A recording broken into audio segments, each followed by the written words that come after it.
the planet that shouldn't exist. You are on a rock. Not metaphorically, not poetically, literally, physically, in the most concrete sense possible. You are resting on a sphere of iron and silicate rock, 12,742 kilometers in diameter, hurtling through space at approximately 107,000 kilometers per hour, as it traces its annual orbit around a middle-aged star in one of the outer spiral arms of a galaxy containing somewhere between 200 and 400 billion other stars. That galaxy is one of at least 2 trillion galaxies in the observable universe. And somewhere in all of that, in all those stars and galaxies and light years and billions of years of cosmic history, this particular rock developed oceans, and an atmosphere, and forests, and sleeping creatures who lie still in the darkness and breathe slowly, and on certain quiet nights look up at the sky and feel something they cannot quite name. The odds of any of this happening are so small that they resist ordinary intuition. And yet here you are.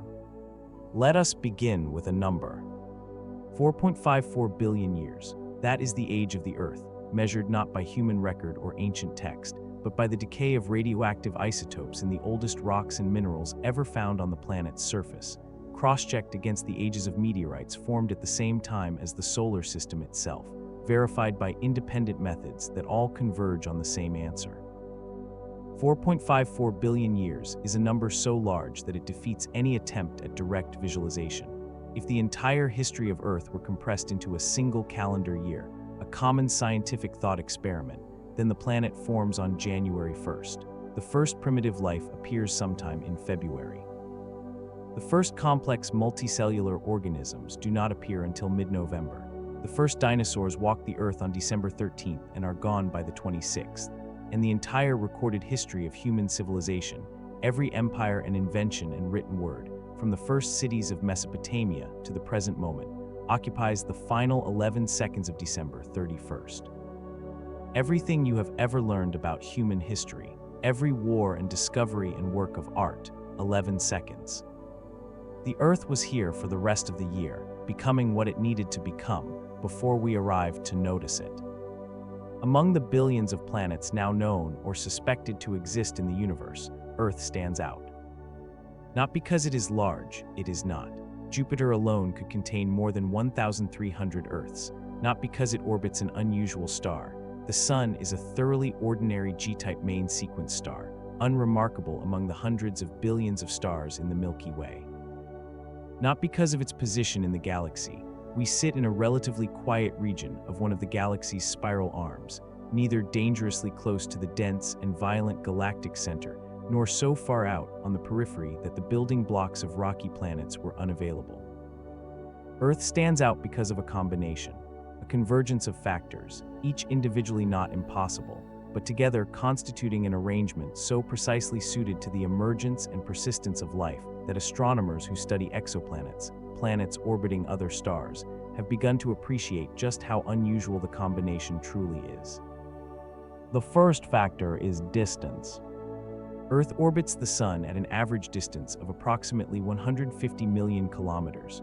This places it within what planetary scientists call the habitable zone, the range of orbital distances at which a planet of Earth's size and atmospheric composition can maintain liquid water on its surface. Not too close to the Sun, where water evaporates and a runaway greenhouse effect turns the planet into something resembling Venus. Not too far, where water freezes permanently and the chemistry of life slows to a halt. The habitable zone is sometimes called the Goldilocks zone, not too hot, not too cold, but just right. And while other planets in other star systems have been found within the habitable zones of their stars, being in the zone is a necessary condition for life as we know it, not a sufficient one. There are many other requirements, and Earth meets an extraordinary number of them simultaneously. Size matters enormously, and Earth's size turns out to be close to optimal in several independent ways. Earth is large enough to hold a substantial atmosphere, its gravity sufficient to prevent lighter gas molecules from escaping to space over geological timescales. Mars, with only about 1/10 of Earth's mass, lost most of its atmosphere billions of years ago, its weaker gravity unable to prevent the solar wind from gradually stripping the atmospheric gases away. A planet significantly smaller than Earth would face the same fate. But Earth is also small enough that its gravity does not crush the chemistry of life. The surface gravity we experience, 9.8 meters per second squared, is strong enough to hold an ocean and an atmosphere in place, but gentle enough that the physical processes of biology, from the circulation of blood to the growth of trees, can function without being overwhelmed by the weight of the gravitational field. Earth's size also produced, in combination with the radioactive elements present in its interior at formation, exactly enough internal heat to sustain geological activity for billions of years. The planet's interior is still hot, plate tectonics are still operating, volcanoes still erupt. And this ongoing geological activity, so often thought of as dangerous and destructive, turns out to be essential to the long-term maintenance of life, regulating the carbon cycle, recycling nutrients from the deep interior to the surface, and maintaining the chemical balance of the atmosphere over timescales that life requires. A planet that cooled too quickly would be geologically dead, its surface static, its carbon cycle broken, its atmosphere slowly drifting toward an inhospitable composition. Earth is still alive inside, still warm, still working. The story of Earth's rarity deepens when you examine what astronomers have found beyond our solar system. Since the early 1990s, and accelerating dramatically with the launch of the Kepler Space Telescope in 2009, scientists have confirmed the existence of more than 5,500 exoplanets, planets orbiting stars other than our Sun. Thousands more await confirmation. Statistical analyses of these discoveries suggest that the Milky Way alone may contain hundreds of billions of planets. Among these rocky planets, inhabitable zones are not vanishingly rare. Some estimates suggest billions of them may exist in our galaxy alone. But rocky, habitable zone planets that also have the right size, the right atmospheric composition, the right geological activity, the right magnetic field, the right axial tilt, and a large stabilizing moon, the convergence of all these factors simultaneously, sustained over billions of years, appears to be far less common. The more we learn about what Earth is and how it works, the longer the list of conditions that had to be met for it to become what it is. And the longer that list grows, the more remarkable Earth's existence becomes. There is one more dimension to Earth's improbability that is worth sitting with before we move forward. Earth is not just old enough and the right size and the right distance from its star. It also exists at the right moment in the universe's history. The first generation of stars that formed after the Big Bang were composed almost entirely of hydrogen and helium, the only elements that existed in significant quantities in the early universe.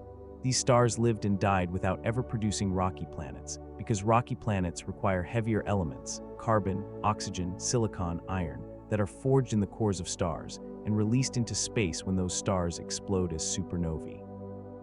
Our Sun is what astronomers call a populationized star, a later generation star, formed from gas and dust already enriched by the deaths of earlier stellar generations. The iron in Earth's core, the silicon in its mantle, the carbon in every living cell, the oxygen in every breath, all of it was forged in stars that lived and died before our solar system formed, scattered into space by stellar explosions, gathered by gravity into the cloud that would eventually become the Sun and its planets. We are made of stardust. This is not a metaphor, it is nuclear physics. Earth could not have existed in the early universe. The materials required to build it did not exist yet. The cosmos had to age, and stars had to live and die across multiple generations before a rocky planet with the right chemistry could form. The universe is approximately 13.8 billion years old. Earth formed at the 9.2 billion year mark, after enough stellar generations had passed to seed the galaxy with the heavy elements a living planet requires. Too early, and the raw materials were not there. Too late, and the Sun would be aging toward the end of its stable phase. Earth arrived at the right time, around the right star, at the right distance, with the right size, in a universe old enough to have built the right ingredients. Every one of those conditions had to be satisfied simultaneously, and they were. Lie still for a moment with that thought.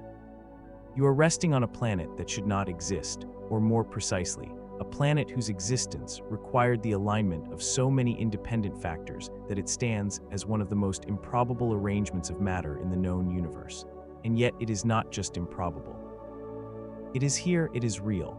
Its oceans are moving somewhere in the darkness right now. Its interior is warm and active. Its atmosphere is turning slowly above you, filtering the sun's radiation, holding the warmth, keeping the conditions for life exactly where they need to be.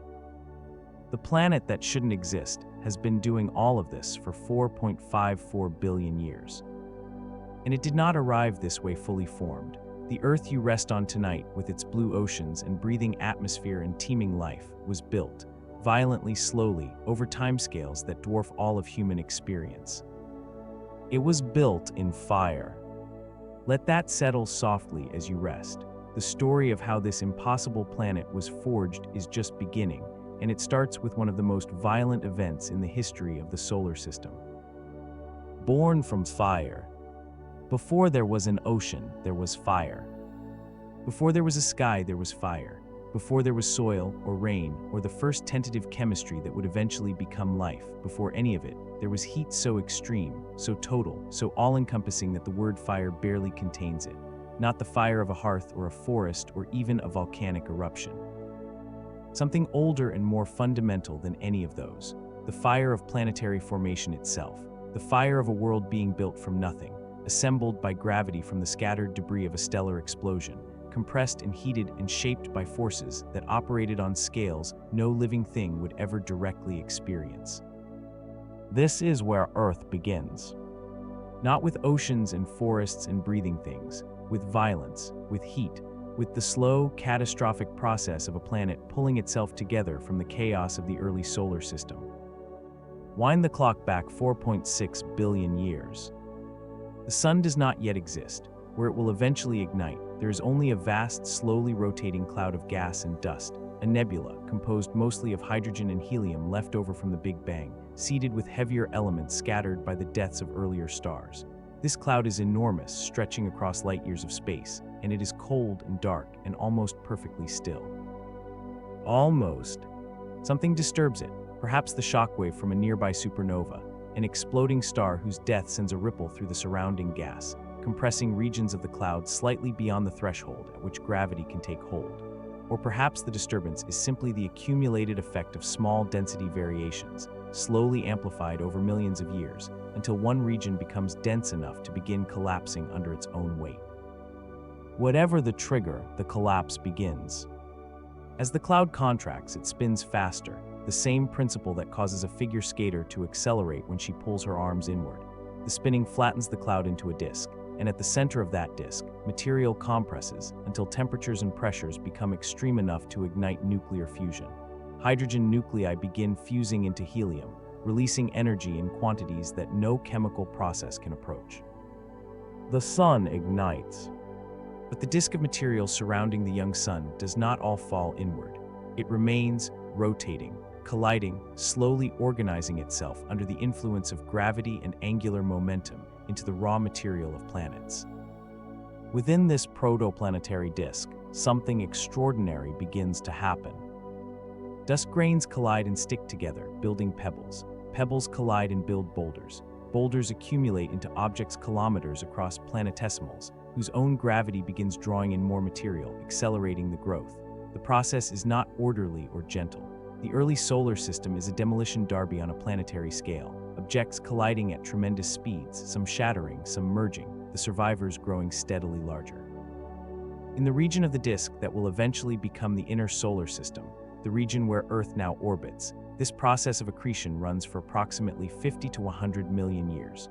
A growing proto-Earth sweeps its orbital neighborhood clean, pulling in planetesimals and smaller bodies, each collision adding mass and releasing enormous quantities of energy as heat.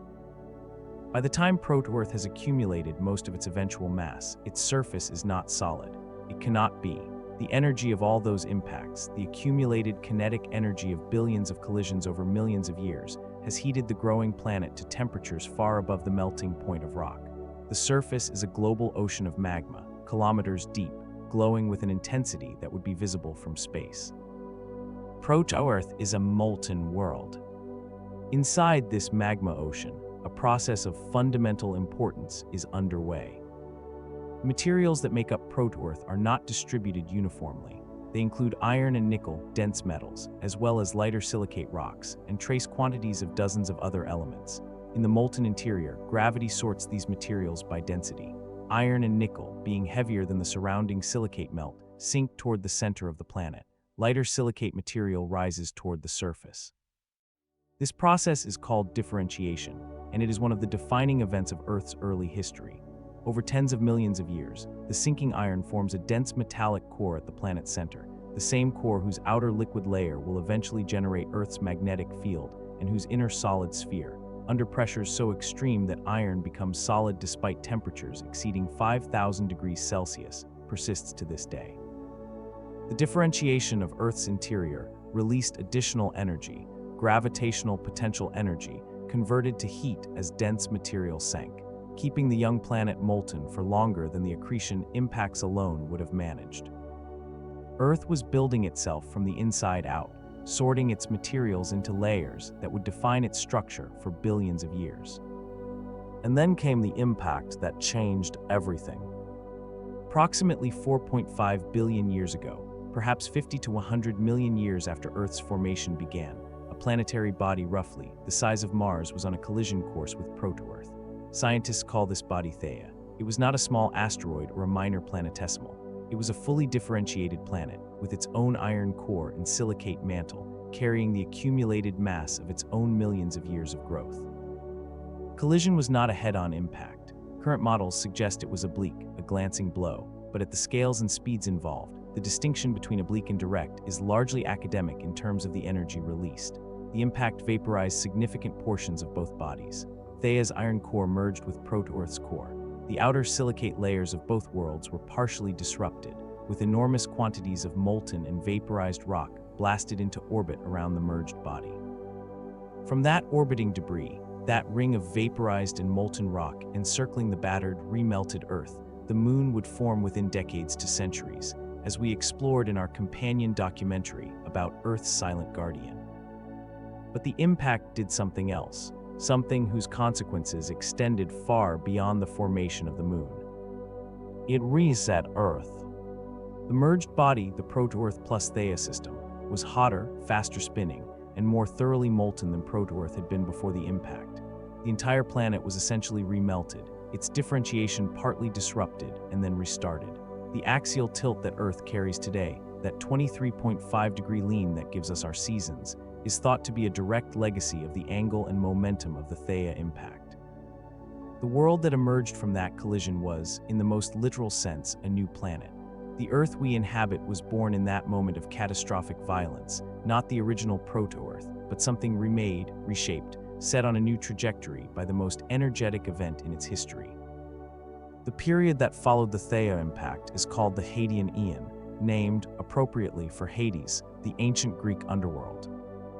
The name fits. The surface of early Earth during the Hadean was a vision of elemental violence that the human mind struggles to picture. The magma ocean was still present, the Theia impact had remelted everything, and it would take tens of millions of years to cool sufficiently for a solid crust to form. The atmosphere, such as it was, consisted of steam and carbon dioxide and sulfur dioxide and other volcanic gases, far too hot for any liquid water to exist at the surface. The pressure was enormous, the heat was total. From space, if any observer had been there to watch, early Hadean Earth would have appeared as a glowing orange sphere, the magma ocean visible through the thin, incandescent atmosphere, radiating heat into the cold of space like an ember slowly dying. Slowly dying, but not yet solid. The cooling took time. Perhaps 100 million years passed before the magma ocean solidified sufficiently for a thin, unstable crust to begin forming at the surface. Not a stable crust, not anything like the solid ground you rest on tonight. A skin of solidified rock, thin and fragile, constantly being disrupted by the convection currents churning in the magma below, broken and remelted and reformed, more like the skin on hot chocolate than anything resembling solid ground. And from below, the heat kept coming. Not just from the residual warmth of accretion and differentiation, but from the decay of radioactive elements, uranium, thorium, potassium-40, incorporated into the planet during its formation. These elements decay spontaneously, releasing energy as heat. In the early Earth, the concentrations of these elements were higher than they are today, because radioactive decay had not yet had time to reduce them. The young Earth was generating more internal heat than the modern Earth does, keeping the interior molten and the surface geologically hyperactive. Volcanoes were not occasional features of the Hadean landscape. They were the landscape. Volcanic activity was continuous, global, and on a scale that dwarfs anything in the modern geological record. Lava floods covering entire hemispheres, gases pouring from the interior at rates that would have been catastrophic to any life foolish enough to exist in their vicinity. This was Earth, raw, molten, lethal, and alive with geological energy. And somewhere in all of this violence, something was missing, something that would become so fundamental to everything that followed that its absence made the entire Hadean world provisional, a rough draft, not yet the planet it was becoming. The surface was cooling, the first stable patches of crust were forming, the volcanic gases were accumulating overhead. But there was no ocean, no rivers, no rain, no water in any liquid form anywhere on the surface of this battered, cooling, still glowing world. The ingredient that would make Earth blue was still on its way. Rest in that stillness, the slow cooling of a world finding its shape.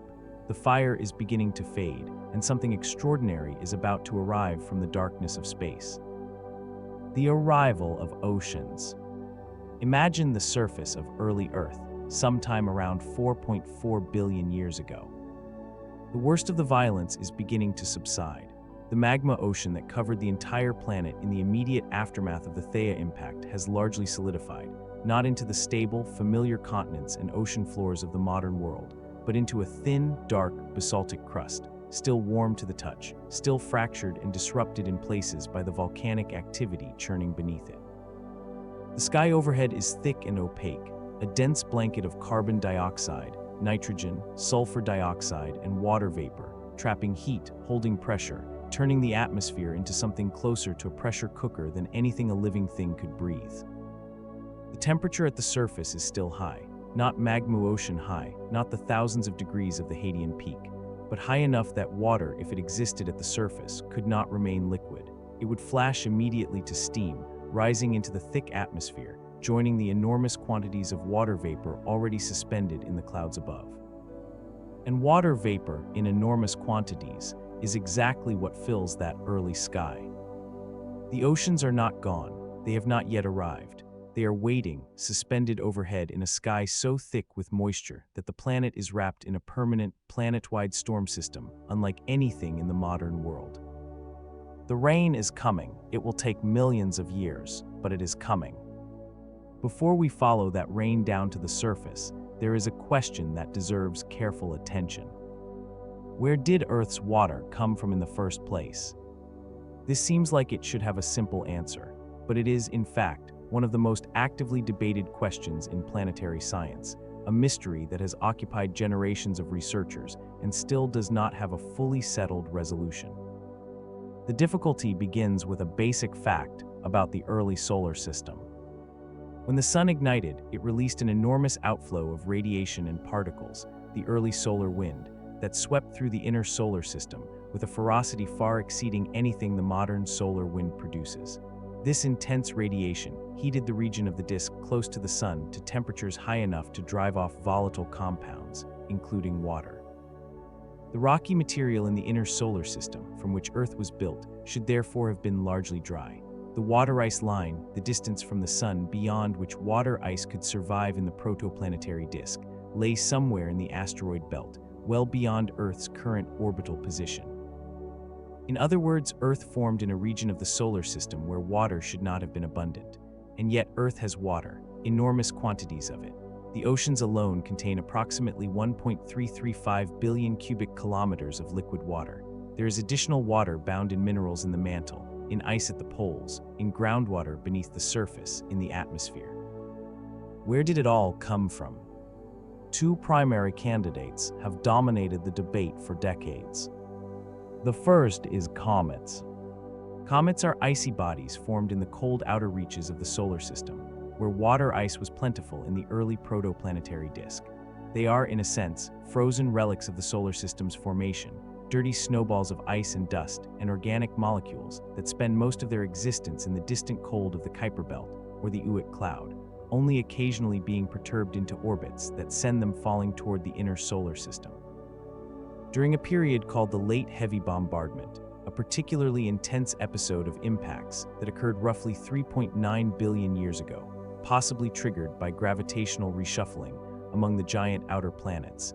An enormous number of comets and asteroids were sent plunging into the inner solar system. Earth, in those hundreds of millions of years, was struck repeatedly by water-bearing impactors. It seemed natural to assume that comets, carrying their loads of ice, could have delivered a significant fraction of Earth's water during this period. But when scientists began measuring the isotopic composition of water in comets, specifically the ratio of ordinary hydrogen to its heavier cousin deuterium, they found a problem. The deuterium to hydrogen ratio in several well-studied comets was approximately twice as high as the ratio in Earth's oceans. The water in those comets, in other words, was isotopically different from Earth's water in a way that suggested comets were not the primary source. Not all comets have been measured, and some have shown ratios closer to Earth's. The debate has not been entirely closed, but the comet hypothesis, at least in its simplest form, has weakened considerably. The second candidate is asteroids, specifically, a class of water-bearing asteroids called carbonaceous chondrites. Carbonaceous chondrites are among the most primitive objects in the solar system, ancient rocky bodies formed in the outer asteroid belt, where temperatures were low enough for water to be incorporated into minerals during the formation of the solar system itself. Unlike comets, which carry water as ice, carbonaceous chondrites carry water chemically bound into hydrated minerals, silicates that formed in the presence of liquid water and incorporated water molecules into their crystal structures. Crucially, the deuterium to hydrogen ratio of water extracted from carbonaceous chondrites is a much closer match to Earth's ocean water than the ratio measured in most comets. This strongly suggests that asteroids, or bodies compositionally similar to carbonaceous chondrites, were the primary source of Earth's water. The picture that has emerged from decades of isotopic analysis, computer modeling, and examination of meteorite chemistry is one of delivery from multiple sources. Asteroids from the outer asteroid belt, sent earthward by the gravitational influence of Jupiter during the chaotic early solar system, contributed the largest share. Comets added a smaller fraction, and some water may have been present in the rocky material that built Earth itself, incorporated during accretion and later released from the interior through volcanic outgassing. Earth's oceans are, in a sense, a gift from the outer solar system. Water that formed in the cold regions beyond the asteroid belt, carried inward by the dynamics of a young and unsettled planetary system, delivered to a cooling rocky world at exactly the right moment. The delivery happened gradually, over hundreds of millions of years. But the transformation from water-bearing rocks and comets to liquid ocean required one additional step, and that step was time. As Earth's surface slowly cooled below 374 degrees Celsius, the critical temperature above which water can only exist as vapor or supercritical fluid, never as liquid, the enormous quantities of water vapor in the atmosphere began to condense. Not all at once, not in a single dramatic event, but in a slow, accelerating process that planetary scientists believe may have lasted millions of years.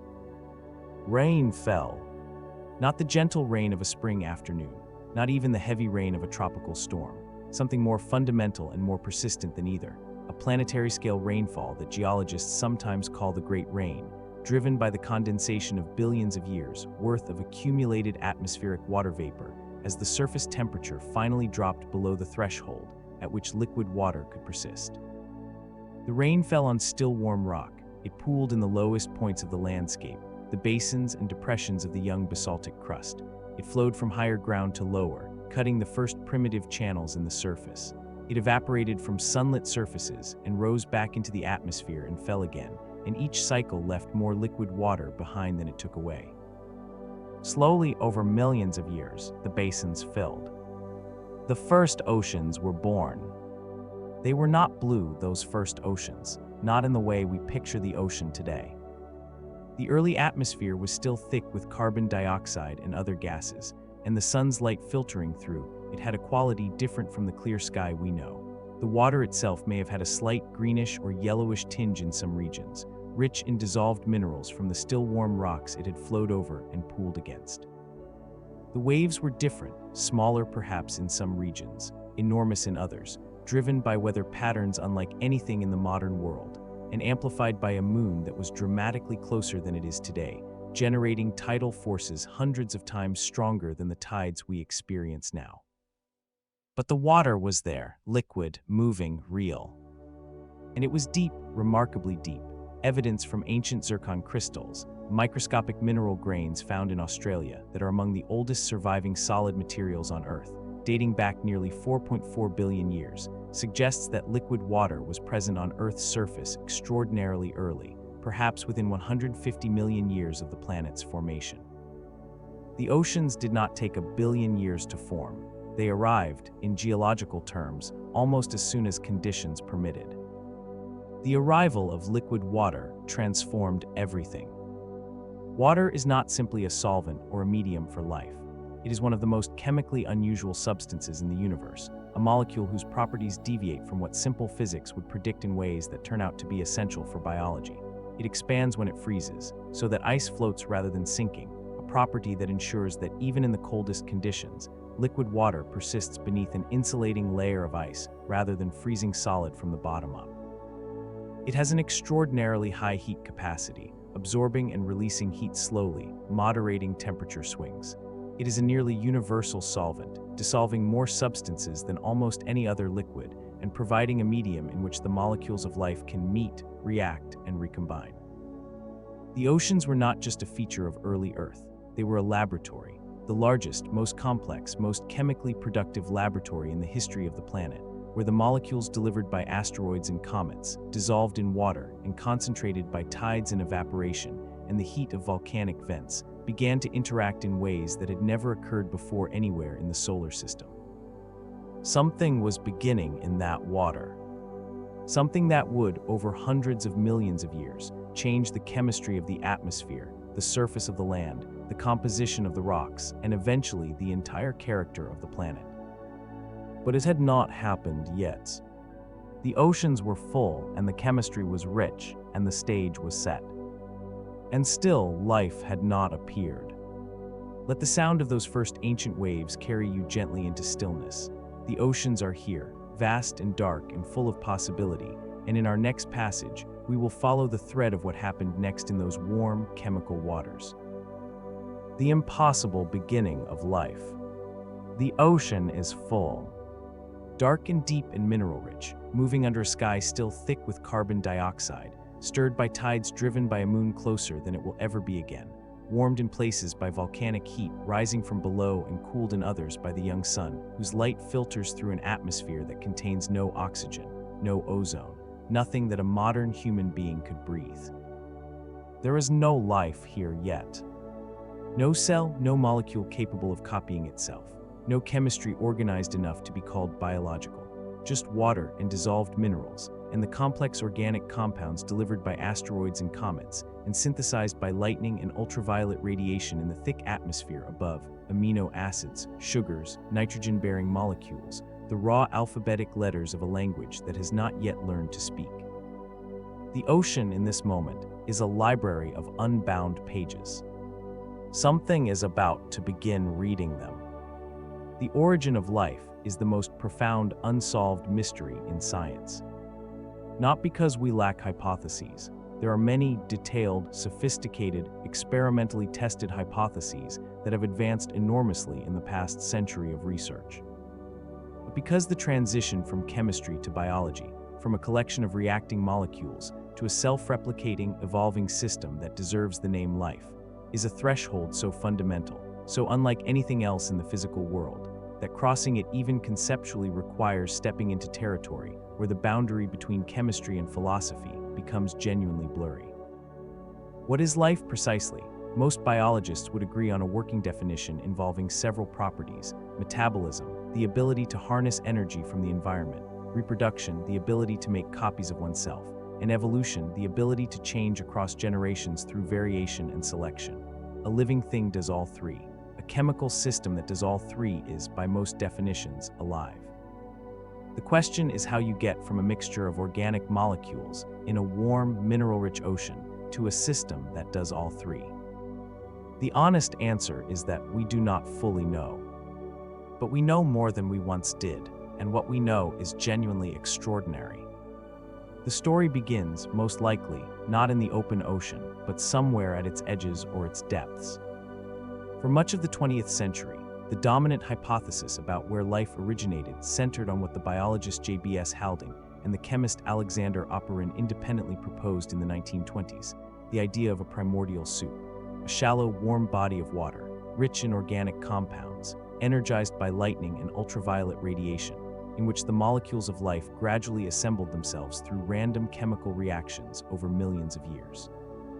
This hypothesis received its most famous experimental support in 1952, when Stanley Miller, a graduate student at the University of Chicago working under the chemist Harold Urey, conducted an experiment of elegant simplicity. He filled a sealed glass apparatus with the gases thought to represent the early Earth's atmosphere, methane, ammonia, hydrogen, and water vapor, and ran an electrical discharge through the mixture to simulate lightning. After just 1 week, the water in the apparatus had turned a rich brown color. When Miller analyzed its contents, he found something remarkable. Amino acids, the building blocks of proteins, synthesized spontaneously from simple gases and electrical energy in less than a week in a laboratory flask. The Miller-Urey experiment demonstrated for the first time that the organic molecules of life were not mysteriously special. They were not gifts from some divine source or cosmic accident utterly beyond chemistry. They were the natural products of simple chemistry operating under conditions that existed on early Earth. Given the right starting materials and the right energy source, the universe makes the building blocks of life. The flask had produced amino acids. The early Earth had billions of years and the entire surface of a planet. But amino acids are not life. They are letters, not words. Words require something more, a way of linking amino acids together into proteins, and a way of storing and transmitting the information needed to make the same proteins again. This is where the story enters some of its most fascinating and contested territory. In every living cell on Earth today, information is stored in DNA, deoxyribonucleic acid, the famous double helix, a long polymer whose sequence of 4 chemical bases encodes the instructions for building proteins. The proteins, in turn, carry out most of the cell's chemistry, catalyzing reactions, building structures, responding to the environment. DNA cannot copy itself without proteins. Proteins cannot be made without DNA. The two are mutually dependent in a way that creates a chicken and egg problem of spectacular elegance. Which came first, the DNA or the protein? The answer most biologists now believe is neither. Something came before both. That something is RNA, ribonucleic acid, the molecule that in modern cells serves as an intermediary between DNA and protein, carrying genetic information from one to the other. RNA has a property that neither DNA nor protein alone possesses. It can both store information and catalyze chemical reactions. RNA molecules can fold into complex 3-dimensional structures that act as enzymes, biological catalysts, while also carrying sequence information that can be copied. This suggests an elegant resolution to the chicken and egg problem. In the very earliest stages of life's origin, there may have been no DNA and no proteins, only RNA, doing both jobs simultaneously. A world of self-replicating, self-catalyzing RNA molecules, competing with each other for chemical resources, evolving through variation and selection long before any cell membrane or any complex protein appeared. This hypothesis is called the RNA world, and it has substantial experimental support. Scientists have demonstrated that RNA molecules can spontaneously assemble from simpler precursors under conditions plausibly present on early Earth. They have shown that RNA can catalyze its own replication.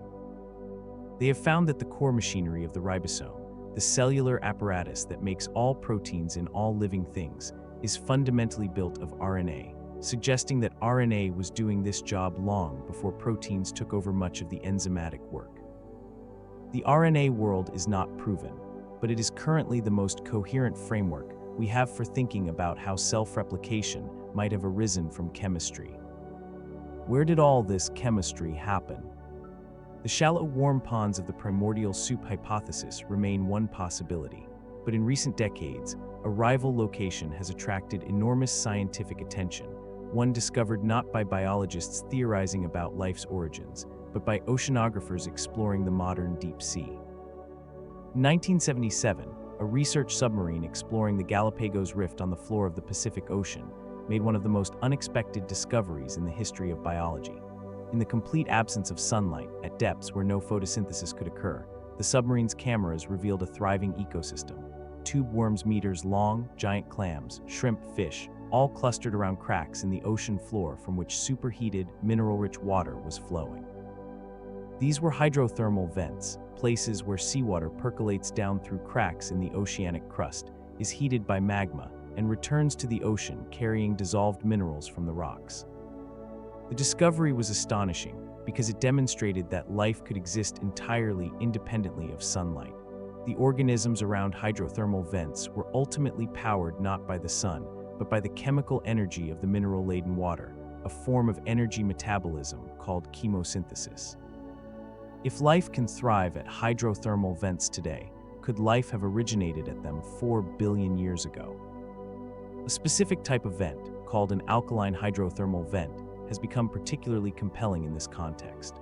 Unlike the extremely hot, acidic black smoker vents first discovered in 1977, alkaline vents produce warm, mineral-rich water with a chemistry that generates natural proton gradients, differences in acidity across thin mineral membranes that are remarkably similar to the proton gradients that all modern cells use to generate energy.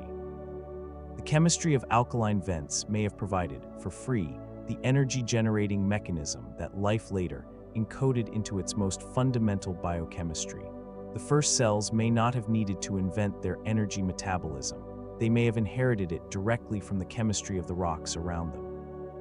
Somewhere between 3.8 and 4.1 billion years ago, something crossed the threshold. We know this because the oldest fossil evidence of life, microscopic structures in ancient Australian and Greenlandic rocks, along with chemical signatures of biological activity in even older formations, points to life being present on Earth at least 3.7 to 3.8 billion years ago. Possibly earlier, the rocks from Earth's earliest period have been so thoroughly transformed by heat and pressure over billions of years that direct fossil evidence from the first billion years is extraordinarily difficult to find and interpret. But chemical fingerprints remain, carbon isotope ratios that suggest biological processing, molecular structures that chemistry alone struggles to explain, hints preserved in ancient rock that something was already metabolizing, already separating itself from its chemical environment, already doing the things that living things do. What was this first life? It was almost certainly a single-celled organism, perhaps something resembling a modern bacterium or archaeon, though simpler in its biochemistry, adapted to an environment very different from any habitat that exists today. It had a membrane separating its chemistry from the surrounding water. It had some form of genetic molecule, RNA, or perhaps already a primitive form of DNA encoding instructions for its own reproduction. It metabolized chemical energy from its environment. It was alive. All of it, every living thing that has ever existed on this planet, descends from that first cell, or from that first population of cells, in an unbroken chain of reproduction stretching across nearly 4 billion years. Every bacterium, every fungus, every plant, every animal, every human being who has ever lived. We are all relatives, not metaphorically, genetically, biochemically, in the most literal scientific sense. The DNA in your cells uses the same 4 chemical bases, the same genetic code, the same fundamental molecular machinery as the DNA in a bacterium living in a deep-sea vent today. The core of your cellular metabolism traces directly back to chemistry that was already running in the earliest cells of the Archean Ocean. You are connected by an unbroken biological thread to the first living thing on Earth. But life's first appearance was not the end of the struggle. It was barely the beginning. The early Earth was not a welcoming nursery for its new inhabitants. It was a world still being bombarded by asteroids, still volcanic, still changing in ways that would challenge, devastate, and repeatedly nearly eliminate the life that was slowly establishing itself in the ancient ocean. And the most dramatic of those challenges was not a comet or an asteroid or a supervolcano. It was oxygen. Rest in that ancient ocean, the first cells dividing quietly in the dark, unaware of the extraordinary journey ahead. Life has begun, and nothing will ever be the same. Earth's greatest catastrophes. Life is stubborn. This is perhaps the most important lesson that the geological record teaches us, not the lesson that Earth is hospitable, or that the universe is kind to living things, or that evolution is a gentle and gradual process of improvement.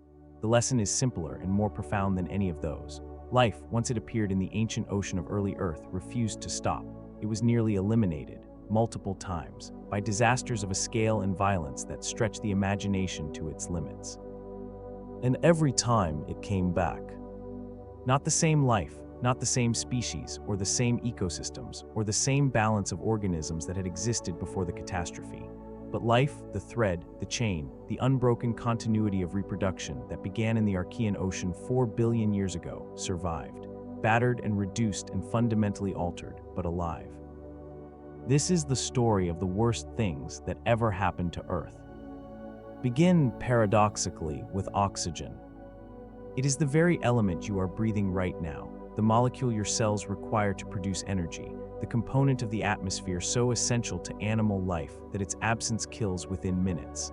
Oxygen feels like a given, a permanent feature of the world, something that has always been there and always will be. It has not always been there. For the first 2 billion years of Earth's history, the entire Archean and much of the Proterozoic, the atmosphere contained almost no free oxygen. The chemistry of the early atmosphere was reducing rather than oxidizing, dominated by carbon dioxide, nitrogen, methane, and water vapor. Oxygen, when it was produced by chemical reactions, was almost instantly absorbed by the abundant iron and other reduced minerals in the ocean and on land, preventing it from accumulating in the atmosphere. Life was present throughout this oxygen-free world, and it was thriving, but it was life of a kind that does not require oxygen. Anaerobic life, bacteria and archaea extracting energy from chemical reactions that used sulfur, iron, or other compounds instead of oxygen. A microbial world, invisible and ancient, filling the ocean and colonizing whatever habitable surface the planet offered. And then, approximately 2.4 billion years ago, something changed. A group of microorganisms called cyanobacteria, blue-green bacteria capable of performing photosynthesis, had been evolving for perhaps hundreds of millions of years. Their photosynthesis was not the simple, early form that other bacteria used. It was a new, more powerful variant, one that used water as its electron donor and released, as a byproduct, a gas that most other organisms at the time had never encountered in significant quantities. Oxygen. At first, the oxygen released by cyanobacteria was absorbed almost as fast as it was produced, by iron dissolved in the ocean, which oxidized and precipitated out as the banded iron formations we still find in ancient rocks today, red and orange layers of iron oxide recording the slow accumulation of oxygen in the ancient sea. But eventually, the iron was used up. The chemical sinks for oxygen were exhausted, and oxygen began to accumulate in the atmosphere. This was not a gentle transition. For the vast majority of life on Earth at the time, the anaerobic organisms that had dominated for 2 billion years, oxygen was not a nutrient, it was a poison. Oxygen is chemically reactive in ways that damage biological molecules. It attacks proteins, disrupts cell membranes, interferes with the chemical reactions that anaerobic organisms depend on for their survival.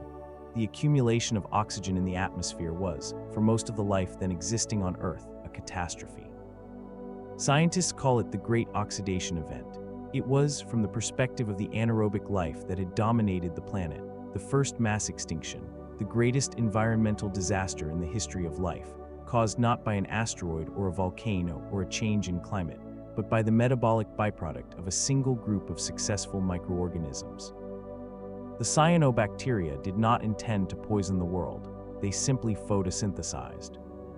And in doing so, they killed most of what was alive and transformed Earth's atmosphere into something that would eventually make you possible. The Great Oxidation Event also triggered, through a mechanism still debated in detail, Earth's first global glaciation. Methane, produced in enormous quantities by the anaerobic organisms that had dominated the pre-oxygen biosphere, was a potent greenhouse gas, far more effective at trapping heat than carbon dioxide. As oxygen accumulated and reacted with this atmospheric methane, converting it to carbon dioxide and water, the greenhouse effect weakened. Earth cooled and kept cooling. The result, sometime around 2.4 billion years ago, was the first snowball Earth, a global glaciation so severe that ice sheets covered the planet from pole to equator, the entire ocean surface frozen, the land buried under glaciers kilometers thick. How complete was the freezing? The evidence suggests it was very nearly total. Glacial deposits from this period have been found on every continent, in locations that were near the equator at the time they were laid down. The Earth became, for perhaps tens of millions of years, a white, frozen sphere, reflecting so much sunlight that it remained cold even as volcanic outgassing slowly rebuilt the greenhouse effect. How did it end? Volcanic activity, continuing throughout the glaciation, had no rain or weathering to remove the carbon dioxide it released. Over millions of years, CO2 accumulated in the atmosphere until the greenhouse effect became strong enough to begin melting the ice. When the melting started, it was rapid. The ice reflected less sunlight, which caused more warming, which melted more ice, which caused more warming still. The planet swung from snowball to greenhouse in what is, geologically, a remarkably short time. Life survived, hidden under the ice, clustered around hydrothermal vents, sheltering in whatever liquid water persisted in the warmest regions. Life survived snowball Earth. And then it happened again. Approximately 700 million years ago, Earth experienced a second, possibly even more severe snowball glaciation, and perhaps a third shortly after. This later snowball Earth episode, during the Cryogenian period, produced some of the most dramatic glacial deposits in the geological record. Evidence of glaciation at sea level in the tropics. Dropstones, boulders carried by glaciers and dropped into otherwise fine-grained sediments when the ice melted, found in ancient tropical seafloors. The world was a frozen wasteland for tens of millions of years. And yet, when the ice finally melted for the last time, something extraordinary happened.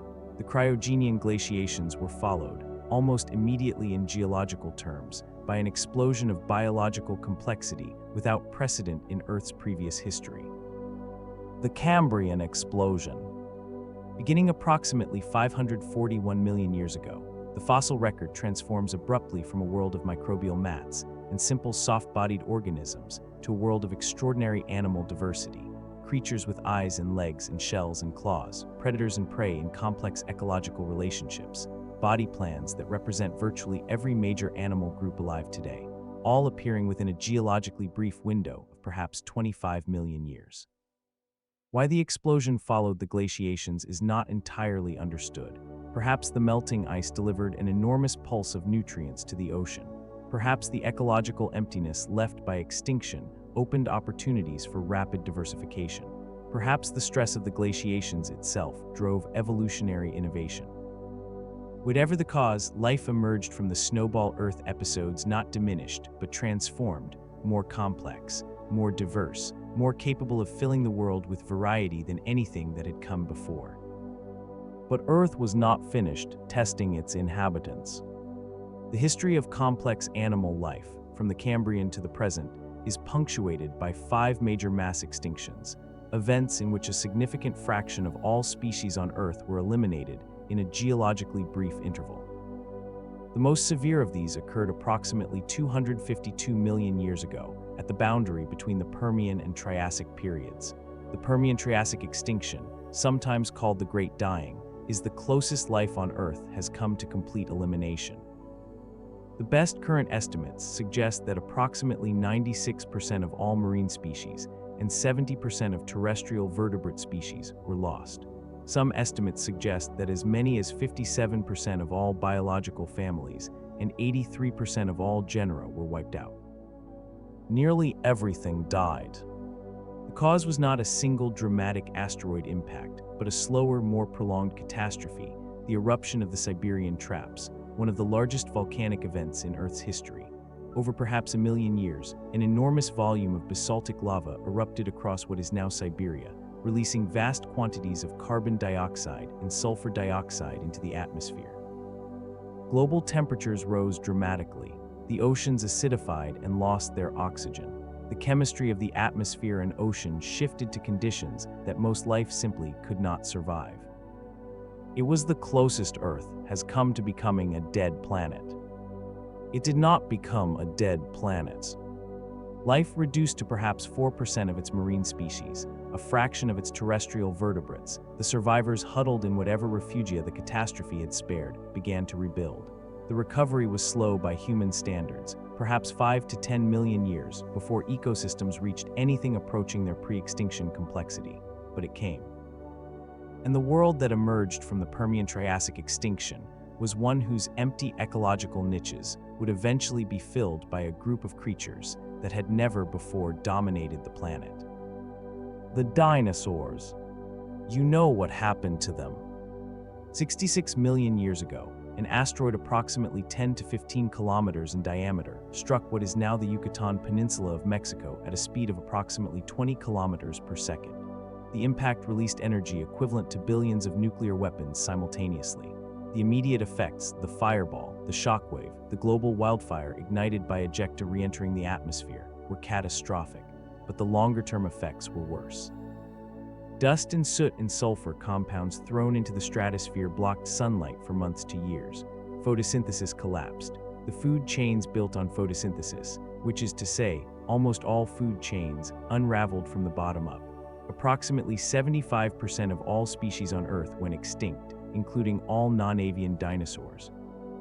And the small, warm-blooded, mostly nocturnal mammals that had spent 165 million years living in the shadow of the dinosaurs, scurrying between their feet, hiding in burrows, surviving on insects and seeds, found themselves in a world suddenly empty of the creatures that had dominated it.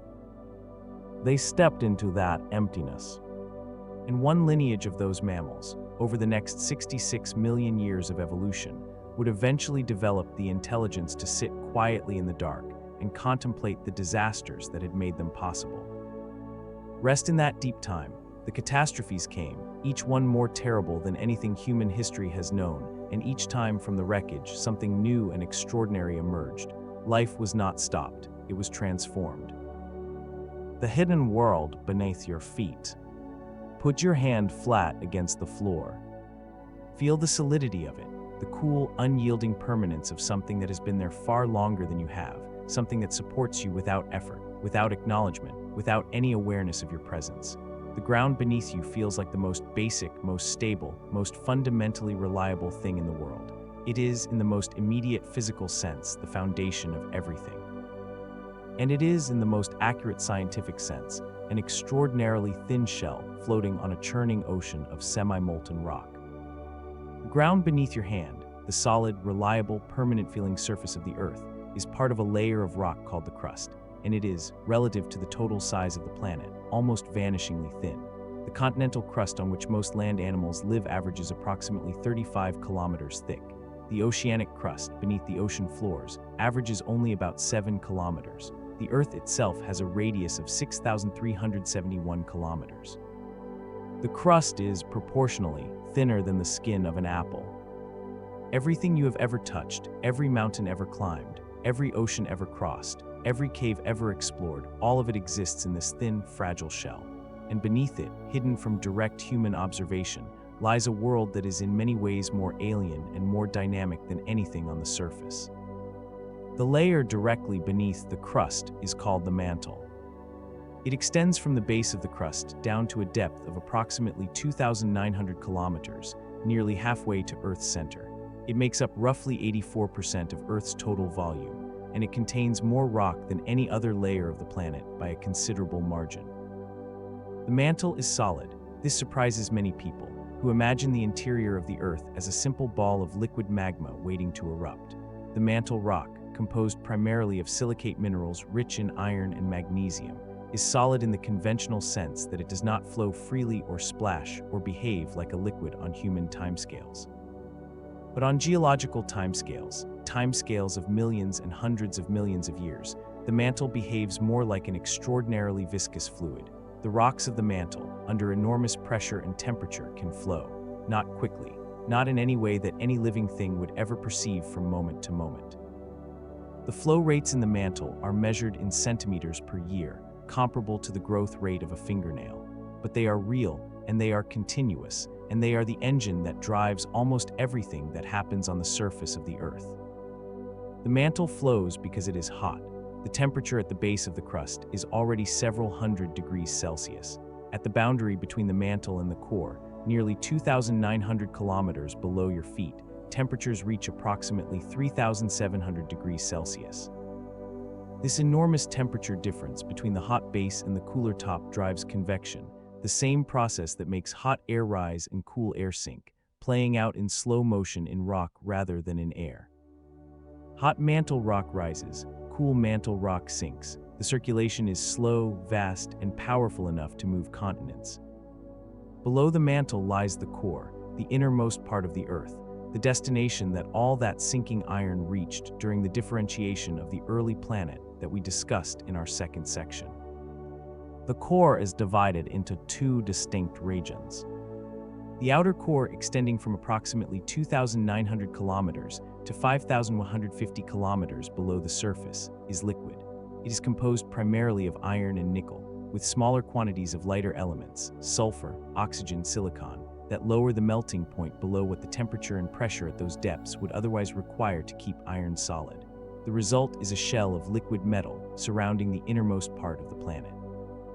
This liquid iron is not still, it flows, driven by the heat of the inner core, by the slow solidification of iron at the inner core boundary, and by Earth's rotation, which imparts a Coriolis effect on the flowing metal. The outer core circulates in complex churning patterns. Electrical currents flow through this moving, electrically conductive liquid iron, and those electrical currents generate a magnetic field. Earth's magnetic field, the invisible force that deflects compass needles, guides migrating birds, and shields the planet from the charged particles of the solar wind, is not a static property of the planet. It is the continuously generated product of the flowing liquid iron in the outer core. Without that flow, there would be no magnetic field. And without the magnetic field, the consequences for life on the surface would be severe. The inner core below 5,150 kilometers and extending to the center of the Earth at 6,371 kilometers is solid, not because it is cooler than the outer core. In fact, the inner core is hotter, with temperatures estimated at 5,000 to 6,000 degrees Celsius, comparable to the surface of the Sun. It is solid because the pressure at those depths is so extreme, approximately 3.6 million times the atmospheric pressure at Earth's surface, that it forces iron into a solid crystalline structure despite the temperature. A ball of solid iron, roughly the size of the moon, sitting at the center of the Earth at temperatures comparable to the Sun's surface, surrounded by a churning ocean of liquid metal, wrapped in a slowly flowing mantle of solid rock, all covered by a paper-thin crust of lighter rock on which every living thing in Earth's history has spent its entire existence. This is the planet you live on. Now consider what the mantle's slow convective flow actually does to the thin crust above it. The crust is not a single unbroken shell. It is divided into approximately 15 major pieces and several smaller ones called tectonic plates.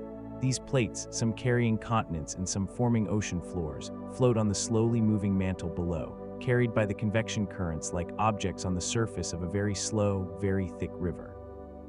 The plates move, not quickly, a few centimeters per year, the pace of fingernail growth, but they move continuously, and they have been moving for at least the past 3 to 4 billion years. The continents you know, North America, Europe, Asia, Africa, South America, Australia, Antarctica, are not fixed features of the planet. They are temporary arrangements of crustal material, drifting across the surface of the planet on timescales of hundreds of millions of years. 250 million years ago, before the Permian-Triassic extinction, before the dinosaurs, before the Cambrian explosion of animal life, all of Earth's landmasses were joined together into a single supercontinent called Pangaea, a vast, unbroken expanse of land stretching from pole to pole, surrounded by a single global ocean called Panthalassa. Animals could walk from what is now Antarctica to what is now North America without crossing water. Pangaea was not the first supercontinent. The geological record contains evidence of earlier supercontinents, Rodinia, which assembled roughly 1 billion years ago and broke apart around 750 million years ago, Nuna, assembled around 1.8 billion years ago, Kenorland, even earlier. Earth has assembled and broken apart its landmasses multiple times, in a cycle driven by the slow motion of the mantle beneath. And the cycle is still running. The Atlantic Ocean is currently widening, the Americas moving away from Europe and Africa at a rate of a few centimeters per year. The Pacific Ocean is shrinking, its floor being subducted beneath the surrounding continents. In approximately 250 million years from now, the continents are predicted to reassemble into a new supercontinent, sometimes called Pangaea Proxima or Amasia, before eventually breaking apart again. The map you learned as a child is a snapshot, a single frame in a film that has been running for billions of years. At the boundaries between tectonic plates, the consequences of their movement are felt most directly by anyone living on the surface. Where plates collide, where two masses of continental crust push against each other, mountains rise. The Himalayas, the tallest mountain range on Earth, are the product of the Indian subcontinent colliding with the Eurasian plate over the past 50 million years, crumpling and thickening the crust like the hood of a car in a slow-motion crash. The Himalayas are still growing. Every year, Mount Everest rises by a few millimeters, pushed upward by the continuing collision of two continents. Where an oceanic plate dives beneath a continental plate, a process called subduction, the descending rock carries water and other volatiles down into the mantle, triggering the melting of rock above the subducting slab and generating chains of volcanoes along the overriding plate. The ring of fire encircling the Pacific Ocean, home to the majority of Earth's active volcanoes and the source of most of the planet's largest earthquakes, is the surface expression of the Pacific Plate and its neighbors being slowly consumed by subduction beneath the surrounding continents. Where plates slide past each other horizontally, as along the San Andreas Fault in California, the friction of their movement accumulates strain that is periodically released in earthquakes.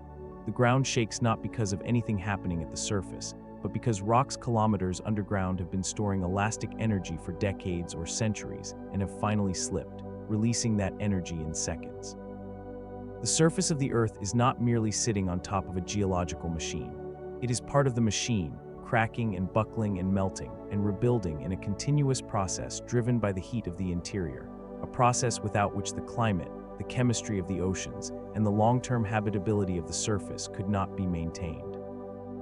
The interior of the Earth is not dead. It is the most alive part of the planet, not biologically, but dynamically. It is the engine of everything, the driver of the plate tectonics that recycles carbon and nutrients, the generator of the magnetic field that shields the surface from solar radiation, the source of the volcanic outgassing that has maintained the atmosphere across billions of years of geological history. Every mountain that exists was built by the interior. Every earthquake that has ever shaken the surface was caused by it. Every volcanic eruption that has shaped a coastline or sent ash into the stratosphere originated there. The diversity of landscapes on Earth's surface, the variety of rock types, soil types, mineral distributions, topographic features, is the surface expression of billions of years of internal activity. The ground beneath your hand is not just a foundation. It is the surface of one of the most geologically active, internally dynamic, persistently energetic planetary interiors in the known solar system, a world that has been continuously rebuilding itself for 4.5 billion years. And it is not finished yet. Let the deep earth settle beneath you, warm and patient, still moving in its slow, ancient way. And in our next passage, we rise from the interior to the invisible forces that wrap the surface in a protection so complete that we have spent most of human history unaware it was there. Earth's invisible superpowers. There is something surrounding you right now that you cannot see, cannot feel in any direct sense, and have almost certainly never thought about today. It is not mysterious, it is not supernatural. It is, in fact, one of the most thoroughly studied and precisely measured features of the planet, described by equations first worked out in the 19th century, monitored by satellites and ground stations on every continent, and so well understood that we use it for navigation, communication, and dozens of other practical purposes every day. And yet, for most of human history, its existence was unknown, its nature was debated, and its importance, not just for human technology, but for the existence of life itself, was not fully appreciated until we began visiting other planets and discovered, in the most direct possible way, what a world looks like without it. Earth has superpowers, not one, several, each one invisible, each one essential, each one the product of a specific feature of this planet's size, composition, position, and history, a feature that other worlds in our solar system largely lack, and whose absence there has made those worlds the barren, inhospitable places they are. We live inside these superpowers. We breathe them and are shielded by them and move beneath them every day of our lives without noticing that they are there.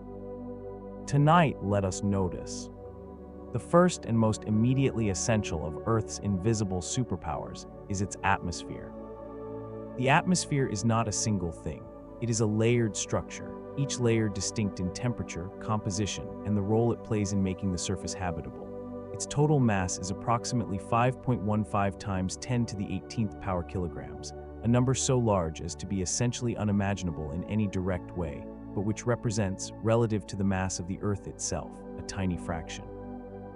Less than 1/1,000,000th of the planet's total mass. The entire atmosphere, if compressed to the density of liquid water, would form a layer barely 10 meters deep across the surface. And yet this paper-thin, almost weightless wrapping of gas does things for the surface that are, without exaggeration, the reason you are alive. It provides the oxygen your cells require. It filters the ultraviolet radiation from the sun that would otherwise damage the biological molecules of which you are made. It moderates temperature, absorbing heat during the day and slowing its loss at night, preventing the extreme temperature swings that characterize the moon's surface, where temperatures swing from 127 degrees Celsius in sunlight to minus 173 degrees Celsius in darkness. It provides air pressure that keeps your blood from boiling at normal body temperature. It carries water vapor that eventually falls as rain, sustaining the freshwater systems on which terrestrial life depends. Each of these functions is essential. Remove any one of them and the surface becomes inhospitable to complex life.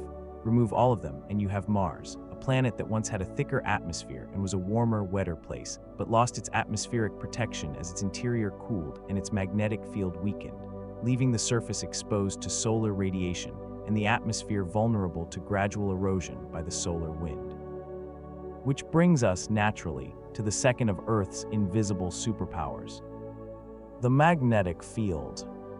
Generated in the liquid iron outer core, as we explored in our previous section, Earth's magnetic field extends outward from the planet into space, forming an invisible bubble called the magnetosphere that deflects the charged particles of the solar wind before they can reach the upper atmosphere.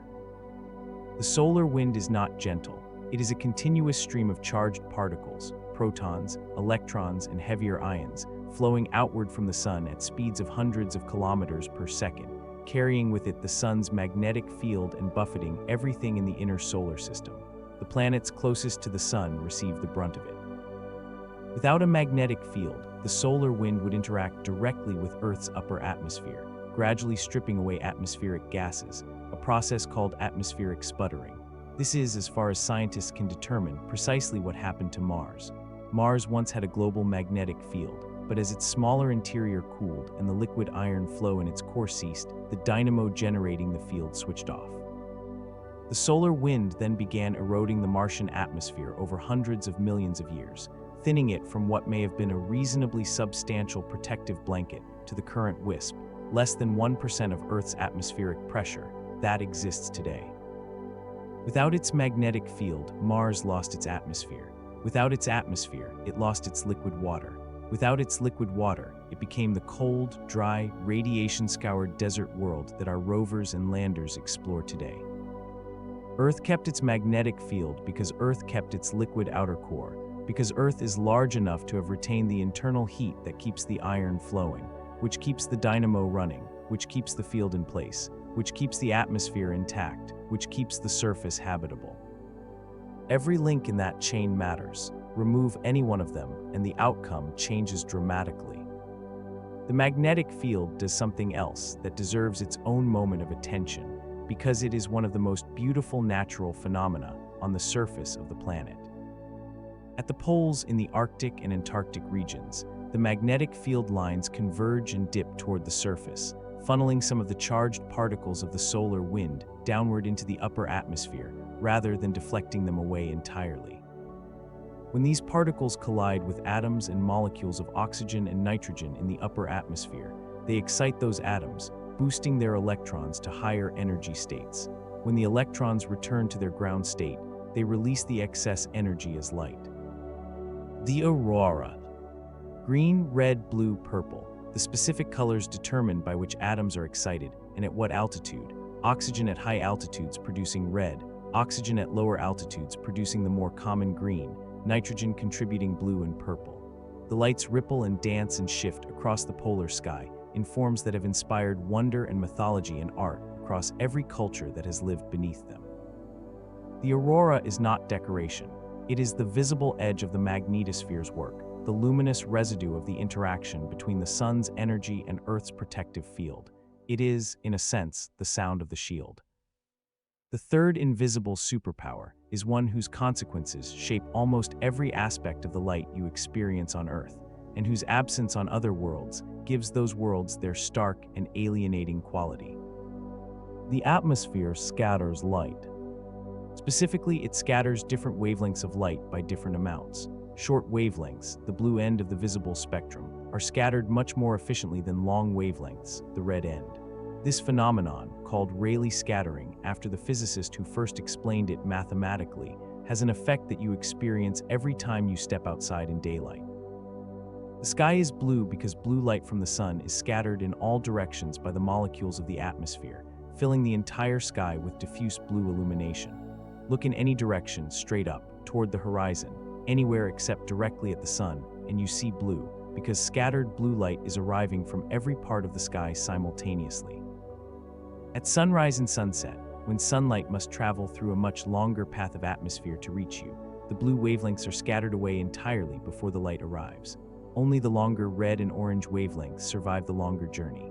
The result is the warm, reddish-golden light of sunrise and sunset, a feature of Earth's sky so beautiful that human beings across all cultures and throughout all of history have paused to watch it. On the moon, which has no atmosphere, the sky is black, not dark blue, not gray, black even in full daylight with the sun blazing. The sun is a brilliant, hard-edged disk in absolute blackness, the stars invisible only because the sunlit surface is too bright by contrast. There is no scattering, no diffuse illumination, no blue sky, no red sunset, no soft gradation of light from horizon to zenith. What we think of as simply daylight is, in fact, the product of a specific atmospheric chemistry. The blue sky is not the sky. It is the atmosphere's signature, written in scattered light.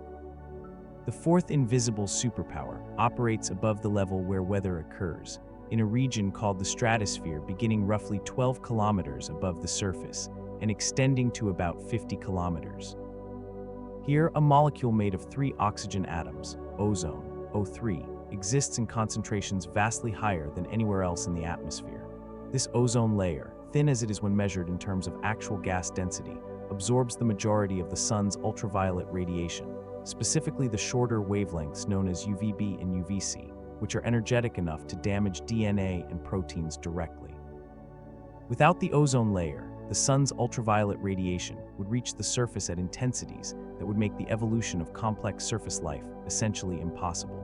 The first organisms to colonize the land, around 500 million years ago, could only do so after cyanobacteria had spent 2 billion years producing the oxygen that eventually accumulated enough in the upper atmosphere to form the ozone layer. The ozone layer did not precede life. Life built it. Once built, it became the prerequisite for more life.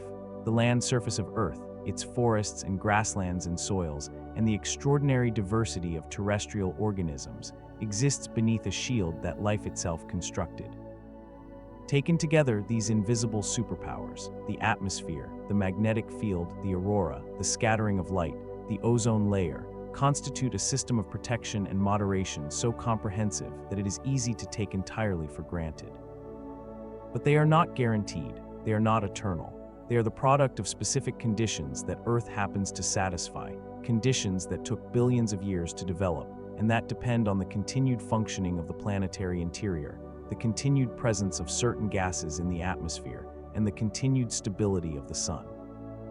We do not often think about what it means to live inside such a system, to breathe air that is not only breathable but precisely tuned to the needs of animal life, to walk under a sky that scatters blue light in all directions and protects you, invisibly and without effort, from the radiation that would otherwise make the surface lethal. You are wrapped right now in layers of invisible protection that are the accumulated product of 4 billion years of planetary evolution. Let that wrap around you like warmth as you rest. The invisible superpowers hold everything in place, and in our next passage, we meet the silent partner that helped make all of it possible. The moon changed everything. There is a world that almost was. Not a world in another solar system, orbiting a distant star in some unexplored region of the galaxy. A world right here, this world. The same iron core, the same silicate mantle, the same orbital distance from the same sun, but different in one fundamental way, missing one thing that so many other planets lack and that Earth, by the violence of its early history, happened to acquire. A large moon. We have spent an entire documentary, our companion journey through the moon's history, exploring in depth what Earth's silent guardian has done for this planet. The tides it drives, the axial tilt it stabilizes, the nights it illuminates, the 12 human footprints preserved in its ancient dust. If you have traveled that journey, you carry its insights with you into this one. But here in the broader story of Earth itself, the moon deserves its own chapter. Not as a world to be explored, but as a force, one of the most consequential forces in Earth's history, whose influence runs through almost every aspect of the planet we have been exploring together. The moon did not merely change things. In ways that are still being understood and still being debated, it may have made things possible. Begin with the moment of its creation, because the creation itself left marks on Earth that have never fully faded. When Theia struck Proto-Earth approximately 4.5 billion years ago, that oblique, catastrophic collision that we touched on in our second section, the impact did not only produce the debris disk that would become the moon, it fundamentally altered Earth itself. The Theia impact is believed to be responsible for Earth's axial tilt, that 23.5-degree lean that gives our planet its seasons. Before the impact, Proto-Earth may have had a different rotational orientation. The angle and momentum of the collision reset it, establishing the tilt that has persisted, with slow variations, ever since.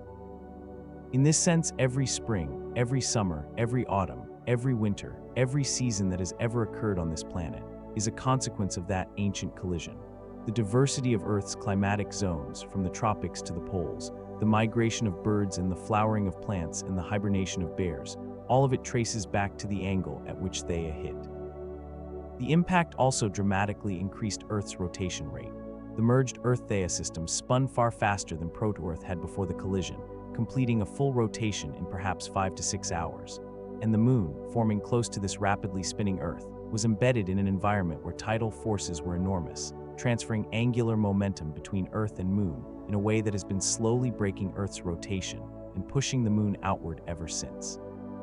Without the Theia impact, Earth might rotate at a very different rate.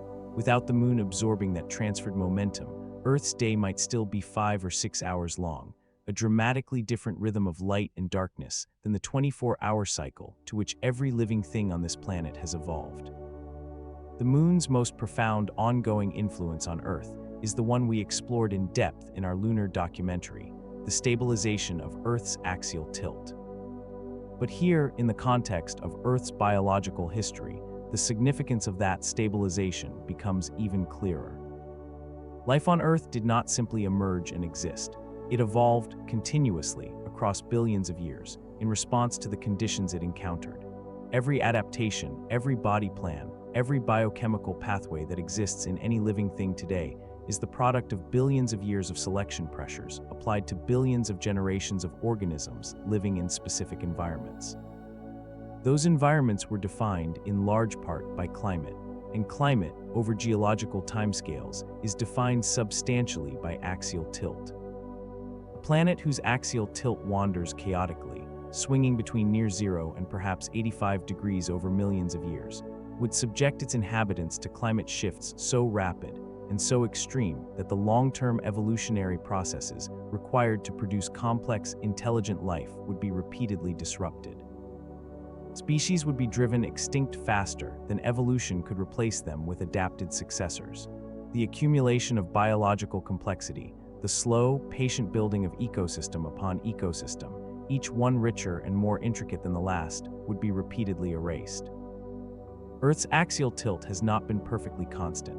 It oscillates between about 22.1 and 24.5 degrees over a roughly 41,000-year cycle, and these oscillations have had real effects on Earth's climate, driving the ice age cycles that have dominated the past 2.6 million years of Earth's history, advancing and retreating glaciers across the northern hemisphere in rhythmic pulses. Human civilization itself emerged during an unusually stable warm interval in this ice age cycle. But the range of that oscillation, 22.1 to 24.5 degrees, is narrow, comfortably narrow, the kind of variation that life can adapt to, that ecosystems can track, that evolution can keep pace with. The moon keeps it within that range, resisting the larger perturbations that the other planets would otherwise impose. Without the moon, Earth's tilt could wander across the entire possible range, from essentially 0 to approaching 90 degrees. The climate would swing between extremes that evolution could not track. The patient accumulation of biological complexity, from the first cells to everything that has since grown from them, might never have reached the level it has. The moon's influence on Earth's rotation has had consequences that extend beyond the simple length of the day. In Earth's deep past, when the moon was much closer and tidal forces were much stronger, the tidal interaction between Earth and moon was dissipating enormous quantities of energy. This tidal heating of Earth's early interior, the flexing of the solid Earth under the moon's intense gravitational influence, contributed to the geological activity of the early planet, supplementing the radioactive and accretional heat sources we have already discussed. More significantly, the strong ancient tides drove intense mixing of the early ocean. The enormous tidal currents sweeping across the shallow continental shelves of early Earth, in regions where the tides may have reached several kilometers in height, driven by a moon perhaps 20 times closer than it is today, would have been extraordinarily effective at mixing water, distributing nutrients, and creating the diverse chemical environments in which early life could develop and proliferate. Some researchers have proposed that the tidal pumping of early Earth's oceans, the rhythmic flooding and draining of coastal regions driven by the massive ancient tides, may have played a direct role in the chemistry that led to life's origin. The concentration and dilution cycles imposed by tidal flooding on tidal pools and coastal rock surfaces could have created chemical gradients and reaction sequences that would not have occurred in still water. The moon may not simply have protected life once it existed. It may have helped create the conditions in which life first began. Human history, too, has been shaped by the moon in ways that are easy to underestimate.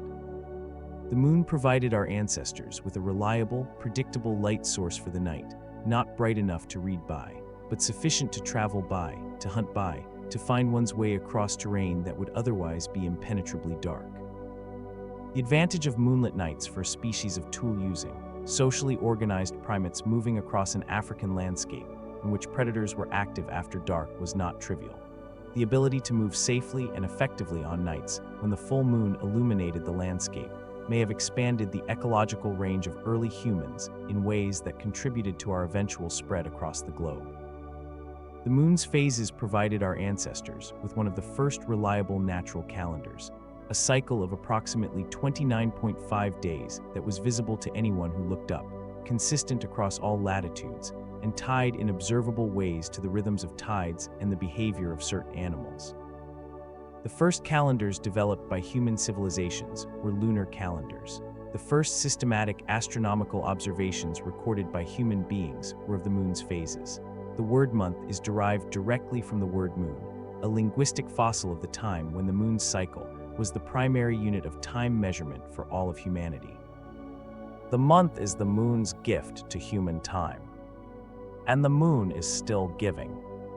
We explored in our companion documentary the plans and ambitions driving humanity's return to the moon, the Artemis program, the prospect of polar bases, the extraordinary resource represented by the ice deposits in the permanently shadowed craters. Here, in the context of Earth's story, these plans carry a different significance. The moon was born from Earth. It is made, in substantial part, of Earth's own mantle material, blasted into orbit by the Theia impact and gathered by gravity into a new world. It has orbited this planet for longer than the oldest rock on the surface. It has shaped the tides and steadied the axis and lit the nights across the entire history of complex life. And now, for the first time, the life that the moon helped create is planning to go back to it, not just to visit, as we did in the Apollo era, but to stay, to build, to establish a presence on another world using the resources that world provides. The relationship between Earth and Moon, which has run in one direction for 4.5 billion years, the moon shaping Earth, the moon stabilizing Earth, the moon protecting Earth, is about to develop a new dimension. Earth's life returning to the world that helped make it possible. There is something quietly extraordinary about that.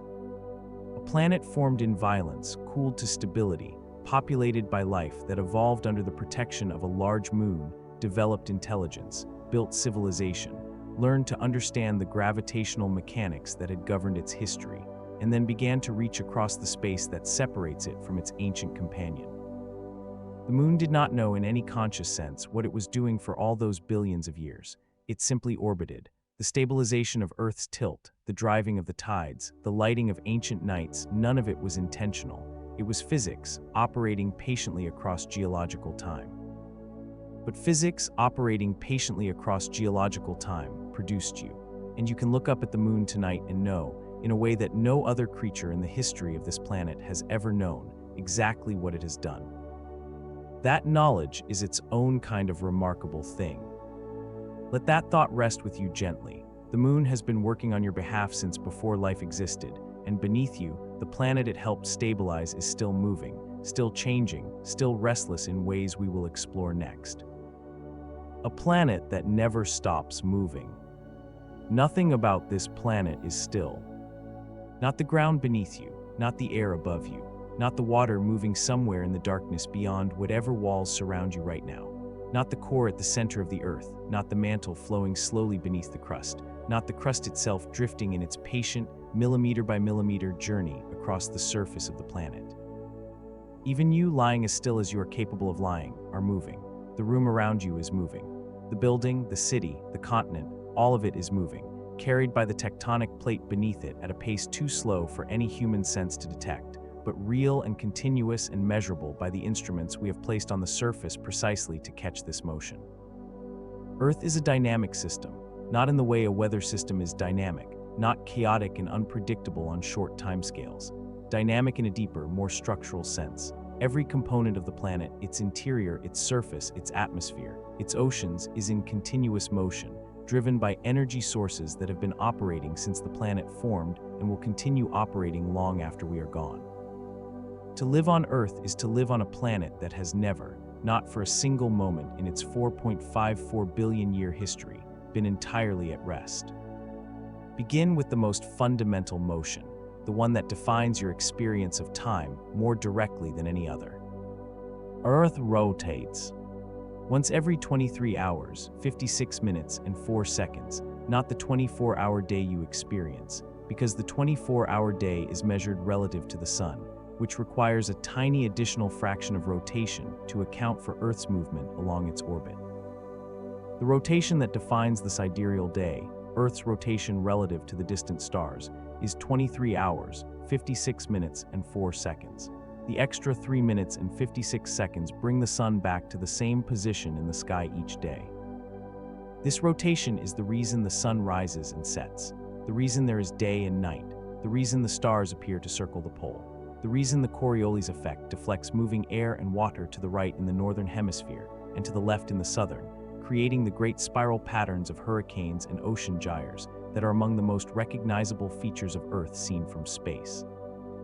Earth's rotation is also, as we have discussed, slowing, very gradually, imperceptibly on any human timescale, but measurably over geological time. The 2-week day of the early Earth lengthened to the modern 24 hours over the course of 4 billion years of tidal breaking by the moon. The length of your day is not fixed. It is a current value in a slow, continuous change. And it is not perfectly uniform even now. Earth's rotation rate varies slightly, by milliseconds, due to the redistribution of mass within the planet and on its surface. Large earthquakes can change Earth's rotation rate measurably, by shifting mass toward or away from the rotational axis. The melting of glaciers changes it. The movement of the atmosphere changes it. Even the tidal deformation of the solid Earth changes it in tiny, rhythmic pulses. The day is not a constant. It is a measurement taken of a spinning object whose spin is perpetually, subtly shifting. While Earth rotates, it also orbits. Every 365.25 days, the extra quarter day is why we need a leap year every 4 years. Earth completes one full orbit around the Sun, traveling along an elliptical path at an average speed of approximately 29.78 kilometers per second.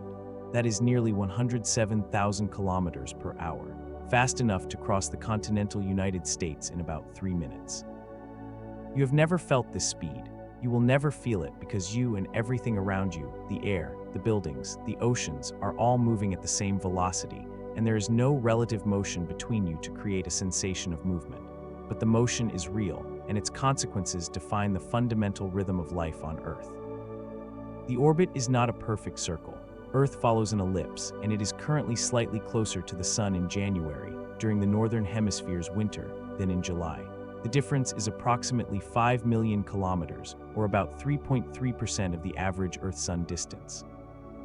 This variation in distance produces a small effect on the total solar energy received by Earth at different times of year, about 7% more in January than in July, but it is swamped by the much larger effect of axial tilt in determining the seasons.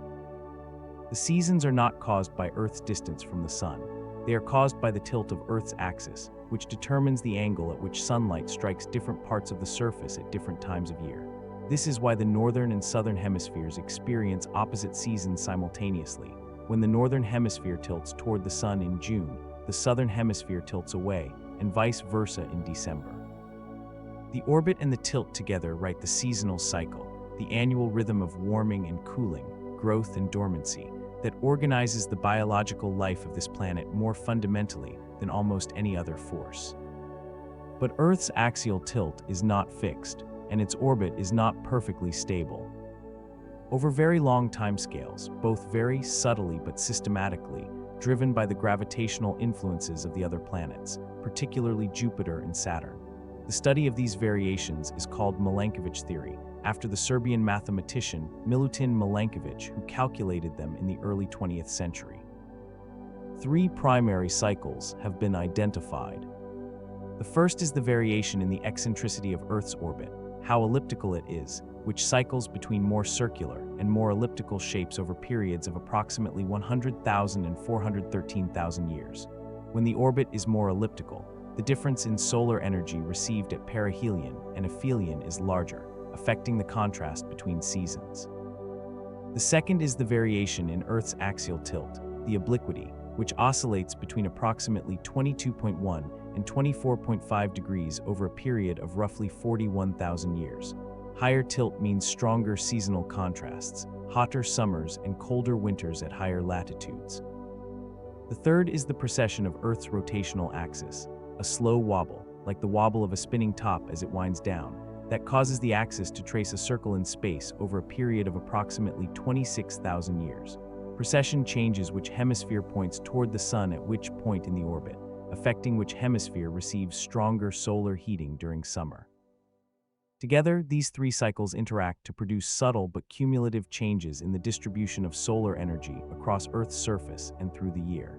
And those subtle changes, over tens and hundreds of thousands of years, are sufficient to drive the ice age cycles that have characterized Earth's climate for the past 2.6 million years.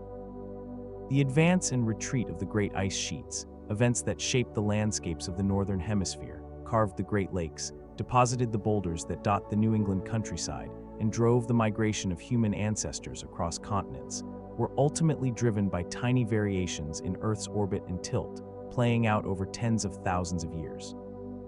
The ice ages that shaped human prehistory were written in the mathematics of orbital mechanics, calculated by the gravity of Jupiter, expressed in the slow wobble of a tilted planet.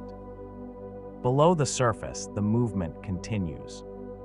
We have already explored the slow flow of the mantle and the drift of the tectonic plates, but the surface expression of that deep movement, the earthquakes and volcanoes that announce the interior's activity to anyone living above it, deserves a moment of focused attention.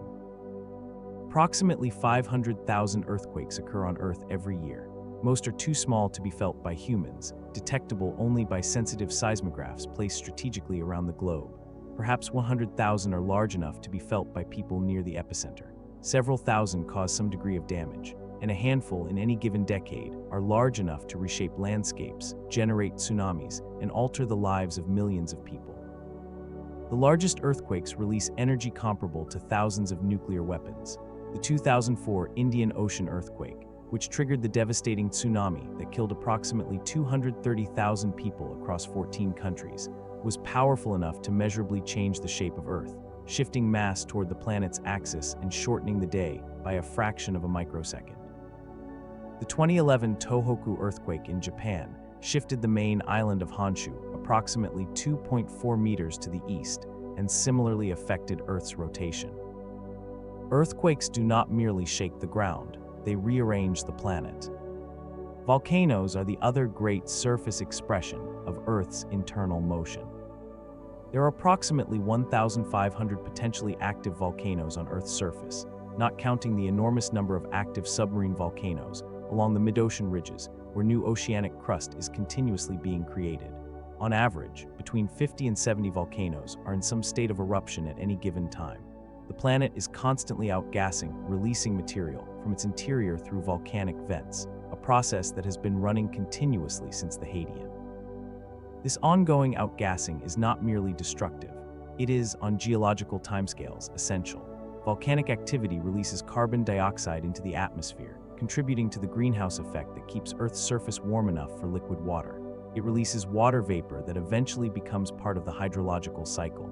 It brings minerals from the deep interior to the surface, enriching soils and ocean chemistry in ways that support biological productivity. The volcanoes that most obviously threaten are also, on longer timescales, among the forces that maintain the conditions for life. And still the mountains grow. The Himalayas rising a few millimeters per year as India continues its slow collision with Eurasia. The Andes, built above the subducting Nazca Plate, still growing along their length. Even the ancient, eroded Appalachians of eastern North America, long thought to be geologically quiet, have recently been found to be rising slightly, their deep crustal roots rebounding slowly upward as erosion removes material from their peaks, the crust adjusting to the changed weight like a mattress, slowly returning to shape after someone has risen from it. The surface of Earth is not a finished product. It is a work in progress, still being shaped by the same forces that built it: the interior heat, the flowing mantle, the moving plates, the rain and wind that wear down what the interior builds up. It has been a work in progress for 4.54 billion years. It will remain one for billions more. Rest in the movement, the rotation you cannot feel, the orbit you cannot see, the slow continental drift beneath you. Everything is in motion and has always been. And in our next passage, we descend into the strangest and most mysterious corners of this endlessly moving world. Earth's greatest mysteries. We have mapped the surface of Mars in more detail than we have mapped the floor of our own oceans. Let that settle for a moment. The planet that orbits beyond ours, tens of millions of kilometers away at its closest approach, reachable only by spacecraft that take months to arrive, has been photographed and measured and topographically charted with greater completeness than the world beneath the water that covers 71% of the surface of the planet you live on. The alien landscape of a dead, cold, airless world is better known, in certain respects, than the hidden terrain of Earth's own seafloor. We think of Earth as known, familiar, thoroughly explored. The age of exploration ended centuries ago, the continents charted, the mountain ranges mapped, the rivers traced to their sources. There is, it seems, nothing left to discover. This is one of the most significant misconceptions about the planet we inhabit. Earth is not fully known. It is not thoroughly explored. Beneath the oceans and beneath the surface, in the extreme environments of its deepest caves and highest mountains and most isolated corners, and in the behavior of certain natural phenomena that have been observed for centuries without being fully explained, Earth retains mysteries that continue to resist our best attempts at understanding. Tonight, we descend into some of them. Begin at the bottom of the world. The Mariana Trench is the deepest known point on the surface of the Earth, a narrow, crescent-shaped depression in the floor of the western Pacific Ocean, formed where the Pacific Plate is subducting beneath the Mariana Plate. At its deepest point, a location called Challenger Deep, the seafloor lies approximately 10,935 meters below the ocean surface. Nearly 11 kilometers straight down. To put that in perspective, if you placed Mount Everest at the bottom of Challenger Deep, its summit would still be more than 2 kilometers beneath the surface. The pressure at that depth is approximately 1,086 times the atmospheric pressure at sea level, roughly 108 megapascals, enough to compress air to a tiny fraction of its surface volume, and to crush any unprotected human body in an instant. It was not visited by a crude vessel until 1960, when Don Walsh and Jack Pickard descended in a bathyscaphe called the Trieste, spending 20 minutes at the bottom before ascending. The next crewed descent did not occur until 2012, when filmmaker and explorer James Cameron reached Challenger Deep in a specially designed submersible. A handful of additional crewed and robotic expeditions have followed. Each one has returned with surprises. Life exists at Challenger Deep, not merely microbial life, though microorganisms are present in the sediment in remarkable abundance. Multicellular life, amphipods, small crustaceans resembling shrimp, present in sufficient numbers to fill traps lowered to the bottom. Holothurians or sea cucumbers moving slowly across the sediment. Polychaete worms. Foraminifera, single-celled organisms with intricate mineral shells, living and dying and accumulating in the sediment. Life in conditions that exceed the tolerance of most organisms that have ever been studied, simply existing, eating, reproducing, going about the business of being alive at the bottom of the deepest place on Earth, in complete darkness, under pressure that would destroy most of what the biosphere has produced, as if the extremity of the conditions were simply not relevant. We have visited Challenger Deep fewer times than human beings have walked on the moon. The deepest place on our own planet is, in a very real sense, less explored than the surface of another world. Come back to the surface now and go underground. Caves represent one of the least explored categories of environment on Earth, not because they are rare, but because they are difficult. The world beneath the surface is a labyrinth of passages and chambers, sculpted by water dissolving limestone over millions of years, by lava flowing and cooling into tubes, by the mechanical action of water cutting through softer rock.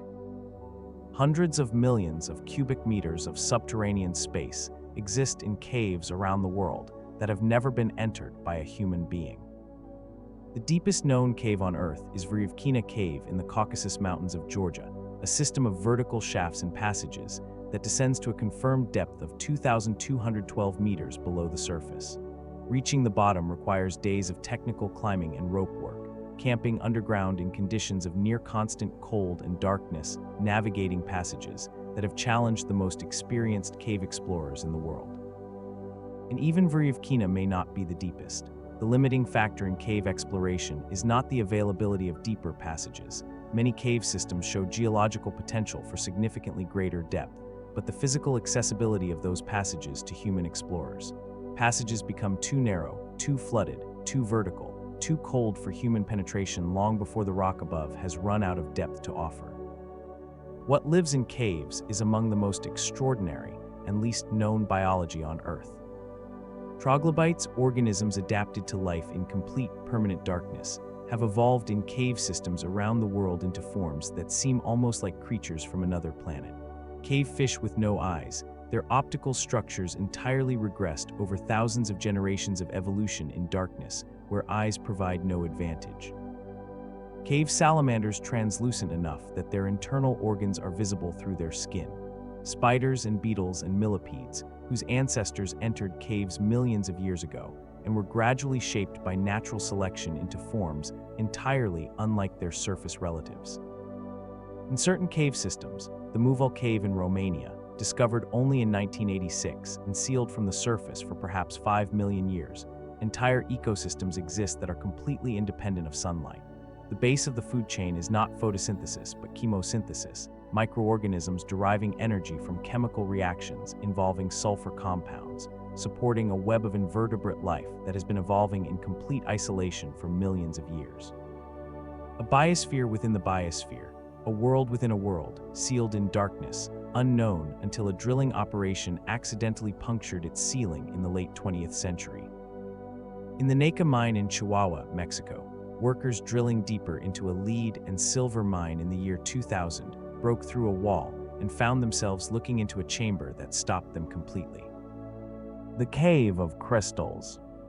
A natural cavern approximately 300 meters below the surface, roughly 30 meters long and 10 meters wide, filled from floor to ceiling with selenite crystals, gypsum in its crystalline form, of a size that defies the expectations formed by any ordinary experience of crystals. The largest are approximately 12 meters long and 4 meters in diameter. Some weigh more than 50 tons. They grew over approximately 500,000 years in an underground pool of mineral-rich water, maintained at a nearly constant temperature of 58 degrees Celsius. conditions so stable and so perfectly calibrated for gypsum crystallization that the crystals had time to grow to dimensions that, until their discovery, were believed to be impossible in natural systems. The cave exists in conditions that are lethal to unprotected human beings. The temperature and humidity, nearly 100%, combine to make heat exchange between a human body and the environment almost impossible. Unprotected exposure leads to hyperthermia within minutes.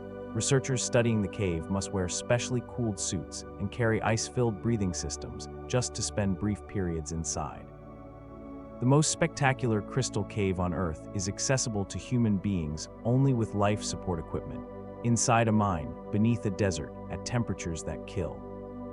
Some of Earth's mysteries are not geological but atmospheric, phenomena that have been observed, documented, and wondered at for centuries without being fully explained.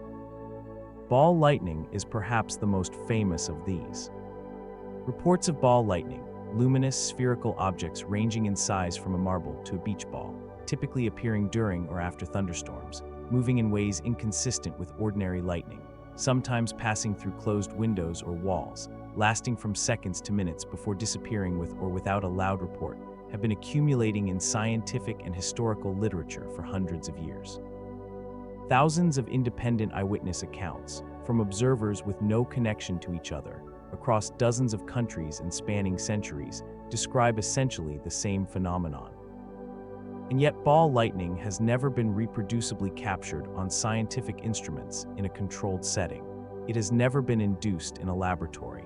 Its physical mechanism remains genuinely uncertain. Dozens of hypotheses have been proposed, involving plasma, microwave radiation trapped in a bubble of ionized air, oxidizing aerosols, quantum mechanical effects, and several other mechanisms, but none has achieved consensus, and none has been definitively confirmed by experimental evidence.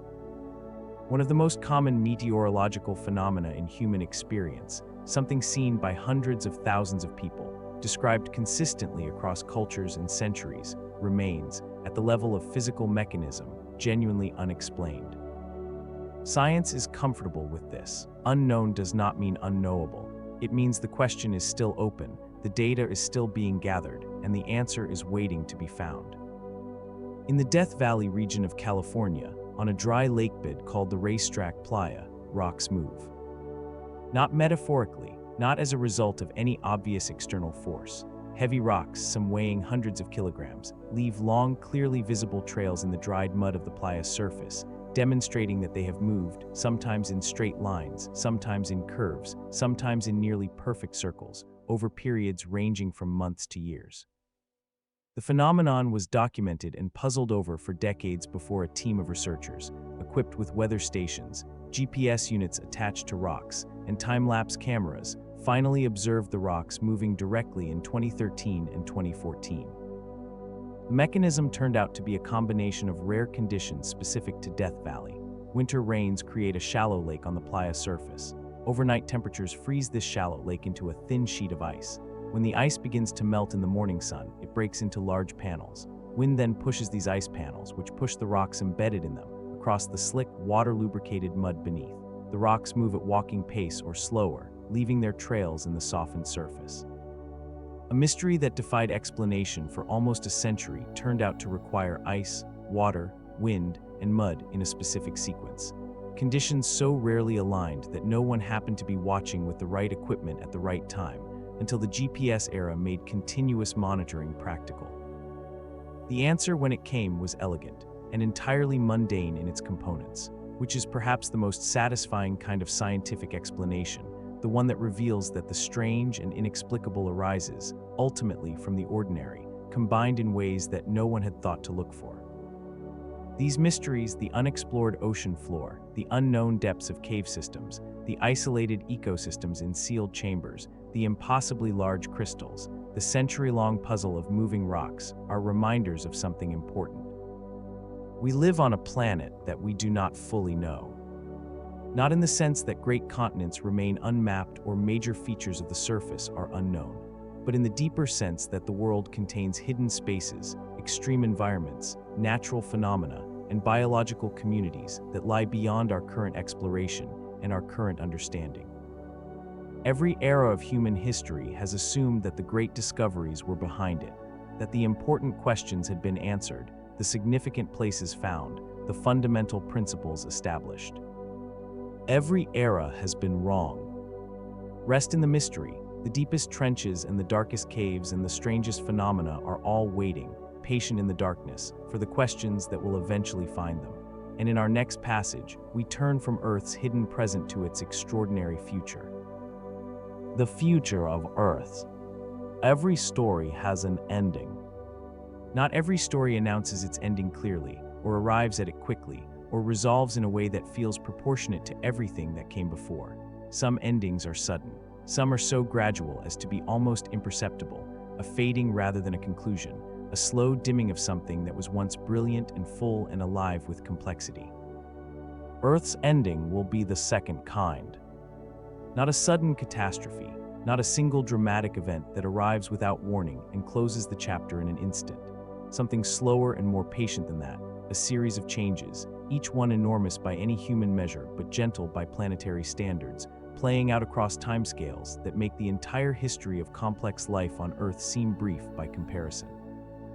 The future of Earth is not a comfortable subject, but it is an honest one, and there is a particular kind of peace that comes from looking clearly at the long arc of the planet's story, understanding not just where it has been, but where it is going, and what the full shape of the narrative looks like when you zoom far enough out to see it whole.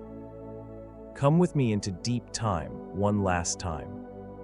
The most immediate force shaping Earth's long-term future is the one that has shaped its entire history, the Sun. The Sun is not constant. It has been slowly brightening since its formation 4.6 billion years ago, as hydrogen in its core is converted to helium, and the core gradually contracts and heats, pushing the outer layers slightly outward and increasing total luminosity. Over the past 4.6 billion years, the Sun has brightened by approximately 30%, and it will continue brightening for the billions of years remaining in its main sequence lifetime. This gradual brightening is why Earth's early history required a very different atmospheric composition to maintain liquid water at the surface, a denser greenhouse atmosphere to compensate for a fainter sun. The faint young sun paradox, as it is called, is one of the interesting puzzles in Earth science, because geological evidence shows liquid water was present on the surface, even when solar models predict the sun was too faint to keep it liquid without substantial greenhouse warming. Going forward, the brightening sun creates the opposite problem. As the sun grows more luminous, it delivers more energy to Earth's surface. Earth's climate system has mechanisms for compensating. The carbon cycle, in particular, acts as a long-term thermostat, with higher temperatures leading to enhanced weathering of silicate rocks, which draws carbon dioxide from the atmosphere, which reduces the greenhouse effect, which cools the planet back down. But this thermostat has limits. It can only reduce atmospheric carbon dioxide so far before it runs out of CO2 to remove. Approximately 600 million years from now, a time almost as distant in the future as the Cambrian explosion is in the past, the sun will be bright enough that the carbon cycle thermostat will no longer be able to keep Earth cool enough for complex plant life. Carbon dioxide levels will drop below the threshold needed for C3 photosynthesis, the biochemical pathway used by most plants alive today. The majority of plant life will face extinction. The biosphere will not end abruptly. C4 plants, grasses, and certain other species that can photosynthesize at lower CO2 concentrations will persist longer. But the great forests, the ecosystems built on trees and shrubs and ferns that have dominated the land for hundreds of millions of years, will be gone. The green world that wraps the continents today is temporary. In the long run, it belongs to a specific window of solar luminosity that is already beginning to close. In approximately 1 billion years, the effects of the brightening sun on Earth's water cycle will become critical. As surface temperatures rise beyond the current range, the rate of water evaporation will increase. More water vapor in the atmosphere means a stronger greenhouse effect, more warming, which means more evaporation, which means more warming still. This positive feedback, once it gains momentum, leads toward a state that planetary scientists call the moist greenhouse, an atmosphere so laden with water vapor that the stratosphere becomes wet. In the modern Earth, the stratosphere is extremely dry.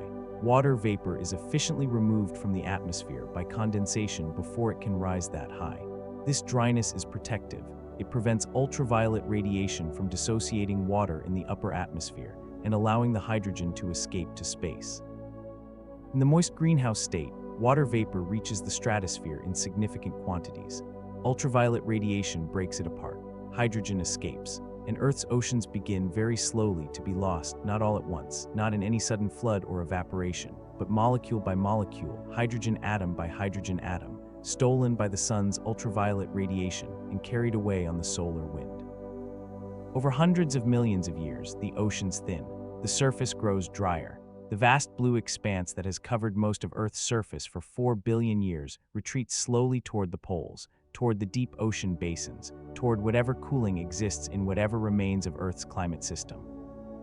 And eventually, the oceans are gone. Without oceans, Earth changes in ways that cascade through every system. The water cycle ends, rain stops, rivers stop flowing. Erosion, driven almost entirely by water in the modern Earth, dramatically slows. The landscape freezes in its current configuration, mountains no longer being worn down, sediments no longer being transported and deposited, coastlines no longer being reshaped by waves. Plate tectonics, which depends on water acting as a lubricant in subduction zones, begins to slow as the surface water disappears and the deep water in the mantle is gradually depleted. Without plate tectonics, the carbon cycle is interrupted. Volcanic outgassing continues, but the weathering mechanism that removes carbon dioxide from the atmosphere and returns it to the mantle through subduction is gone. Carbon dioxide accumulates.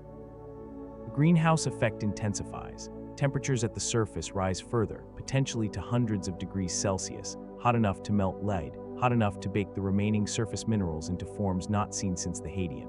Whatever life persists in the deepest subsurface environments, drawing on chemical energy rather than sunlight, may survive longer than anything on the surface. But eventually, even those refugia will succumb. Earth, approximately 1.5 to 3 billion years from now, will be geologically quiet, waterless, and almost certainly lifeless on its surface. A hot, dry rock orbiting a brightening star, its surface temperature rising steadily as the sun's luminosity increases, and the greenhouse effect from accumulated carbon dioxide traps more and more heat.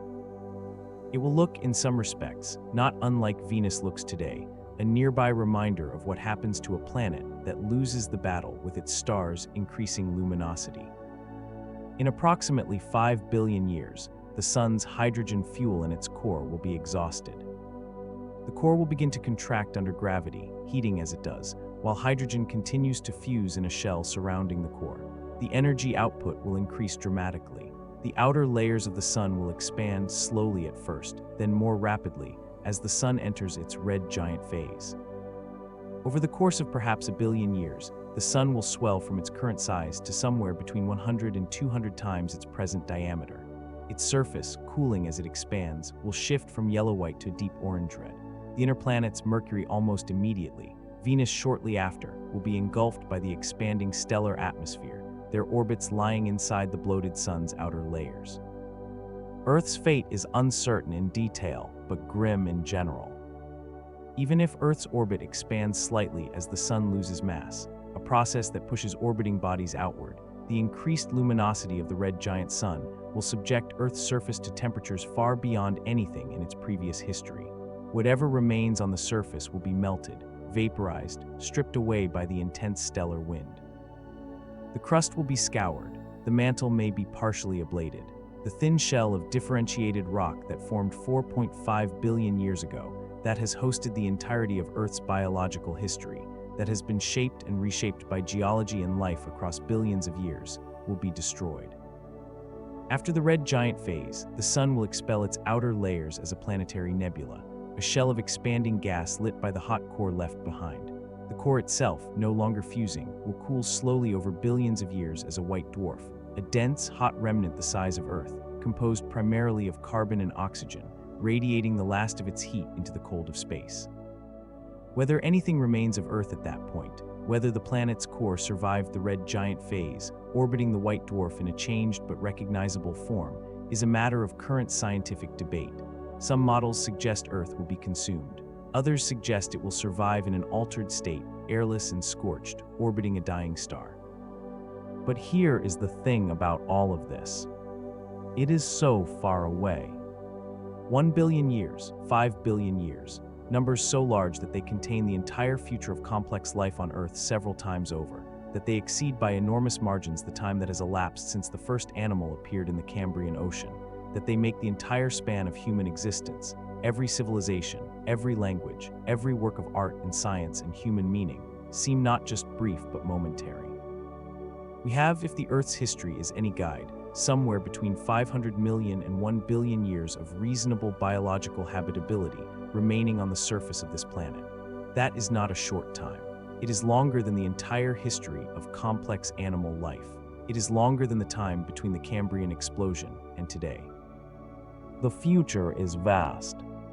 And the present, this moment, this night, this particular arrangement of atmosphere and ocean and life and moonlight that constitutes the Earth of 2026 is not the end of something. It is the middle, a specific moment in the long arc of a planet's story, close enough to the beginning that the most extraordinary chapters may not yet have been written. What will happen in that remaining time? The continents will continue their drift. In approximately 250 million years, the current configuration of landmasses will be unrecognizable. A new supercontinent assembled from the current continents, the Atlantic closed and the Pacific expanded or contracted, mountains risen and worn down, coastlines drawn and redrawn by the patient motion of the plates. Life will continue evolving, species will appear and disappear. Mass extinctions may occur from asteroid impacts, from volcanic events, from the slow changes in climate driven by the brightening sun. And after each one, if history is any guide, life will return. Not the same life, never the same life, but life. What forms it will take, we cannot know. Evolution is not predictable in its specifics. The descendants of today's organisms, shaped by 500 million more years of selection pressures we cannot anticipate, may be as different from anything alive today as we are from the Cambrian creatures whose body plans gave rise to all modern animal life. The story is not over. It is barely past its middle.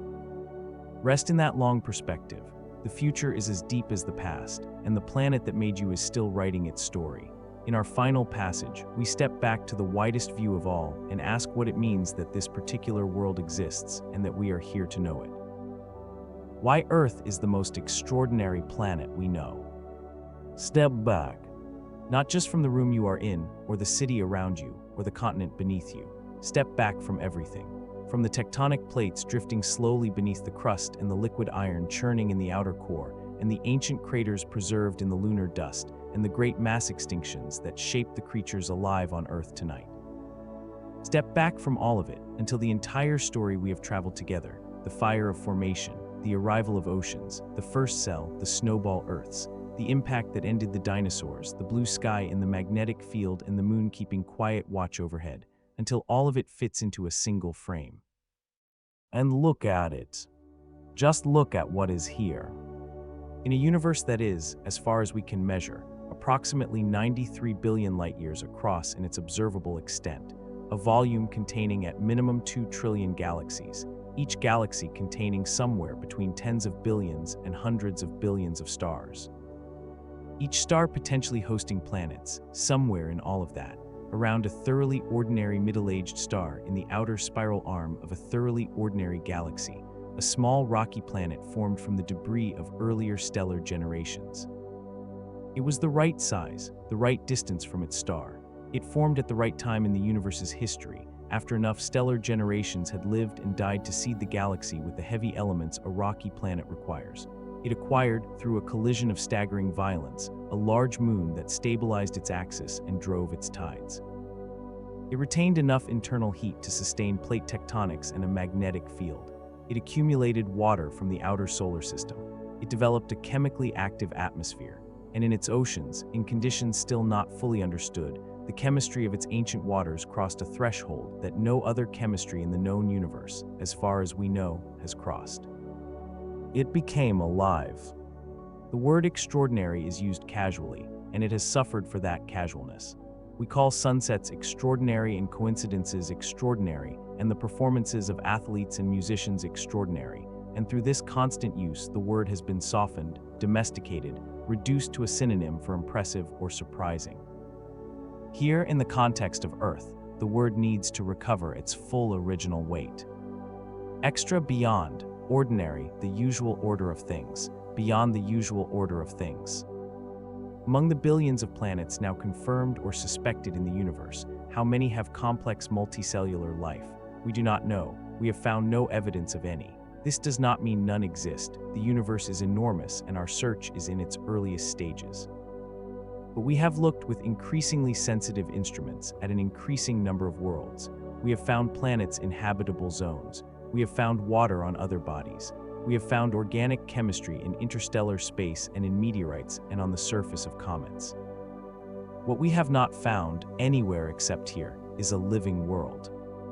Earth is, in the current state of human knowledge, the only place in the universe confirmed to harbor life. That is not a small thing. That is, in fact, the most significant thing we know about the cosmos. Every atom in your body has a history that dwarfs the history of any civilization. The hydrogen atoms in the water in your cells were formed in the first minutes after the Big Bang, approximately 13.8 billion years ago, in the primordial nucleosynthesis that filled the early universe with hydrogen and helium before any star had formed. Those atoms have been part of the universe for longer than stars have existed. The heavier atoms, the carbon in your DNA, the oxygen you breathe, the calcium in your bones, the iron in your blood, were forged in the cores of stars that lived and died before the sun was born. They were scattered into space by stellar winds and supernova explosions, gathered into the cloud that became the solar system, incorporated into the rocky material that accreted into proto-Earth, processed through billions of years of geological and biological cycles before finding their way, by a chain of improbable events, into the specific arrangement that constitutes you. You are 4.6 billion years old at the atomic level, older than the Earth's oceans, older than the moon. Your atoms predate, by billions of years, the solar system itself. When you breathe the air around you, you breathe atoms that have been breathed by every living thing that has ever existed on this planet. The nitrogen in your lungs has been cycled through the bodies of Cambrian trilobites and Jurassic forests and Cretaceous oceans and every human being who ever lived. The oxygen in each breath was released by photosynthesis, by cyanobacteria 3 billion years ago, by ancient forests, by the algae in the modern ocean producing roughly half of the oxygen in every breath you draw right now. The breath you just took is connected, materially and directly, to every living thing that has ever breathed on Earth. Consider what it took to produce this night. Not abstractly, specifically. It took the Big Bang 13.8 billion years ago to produce the hydrogen from which everything else was built. It took billions of years of stellar evolution to forge the heavier elements. It took the formation of the Sun and its planetary disk in exactly the right region of the galaxy at exactly the right time in cosmic history. It took the giant impact that produced the Moon. It took 4.5 billion years of geological activity to maintain the conditions for life. It took the Great Oxidation Event and snowball Earths and mass extinctions and the slow, patient work of evolution across billions of generations to produce the biological complexity of the modern world. And it took the specific, unrepeatable sequence of evolutionary events that produced your particular lineage, from the first cells in the Archean Ocean to the fish that first crawled onto land, to the first mammals, to the primates, to the hominids, to the specific ancestors who happened to survive every plague and predator and catastrophe that could have ended their line, to produce you. Every one of those steps was necessary, every one of them happened, and the probability of that specific sequence, that specific outcome, is so small that it defeats any attempt at calculation. You are, in the most rigorous scientific sense, extraordinarily improbable. And you are here. In 1990, the Voyager 1 spacecraft was approximately 6 billion kilometers from Earth, beyond the orbit of Neptune, heading out of the solar system, when the astronomer Carl Sagan requested that its camera be turned back toward the inner solar system for a final series of photographs. One of those photographs showed Earth as a tiny point of light, a pale blue dot, barely distinguishable from the scattered light of the sun, occupying less than a single pixel of the image. Sagan reflected on that image in terms that have never been improved upon in their combination of scientific accuracy and human weight. He noted that every person who had ever lived, every emperor and saint and criminal, every inventor and explorer and farmer, Every moment of human joy and suffering and ambition and failure, all of it had occurred on that dot. Our history, our civilizations, our wars and our art and our love, all of it on that fraction of a pixel, suspended in a sunbeam. He described it as a reminder of our responsibility to deal more kindly with one another, and to preserve and cherish this pale blue dot, the only home we have ever known. The image is now more than 3 decades old. It remains, in the considered opinion of many who have seen it, the most important photograph ever taken. This is why Earth is the most extraordinary planet we know. Not because it is the largest, not because it orbits the most impressive star, not because its geology is the most dramatic or its history the most violent or its surface the most visually spectacular. There are almost certainly larger planets, more dramatic geological features, more energetic events elsewhere in the galaxy. Earth is the most extraordinary planet we know because it is alive. Because in 4.5 billion years of geological and biological evolution, starting from a molten ball of rock in the debris disk of an ordinary star, this planet developed the capacity to know itself, to produce creatures who could look outward at the universe that made them and ask, with genuine curiosity and genuine scientific method, how? Where did we come from? What are we made of? How did this planet form? And how long has it been here? And where is it going? And why, against all the odds of a vast and largely empty universe, does this small corner of it teem with life? We are, as far as we know, the universe looking at itself. That is not poetry in place of science. That is science arriving at something that sounds like poetry because the truth, examined honestly and followed to its conclusion, turns out to be more beautiful than anything we could have invented. Every ocean on this planet is moving tonight. Not metaphorically, the Pacific is crossing its basin in the slow circulation of its thermohaline current. The Atlantic is widening by a few centimeters. The Southern Ocean is driving the global circulation that moderates temperature across every latitude. Somewhere, a deep-sea hydrothermal vent is pouring mineral-rich water into the dark, and the organisms clustered around it are eating and growing and reproducing, as their ancestors have done since before complex life appeared in the shallow waters above. Every forest is breathing.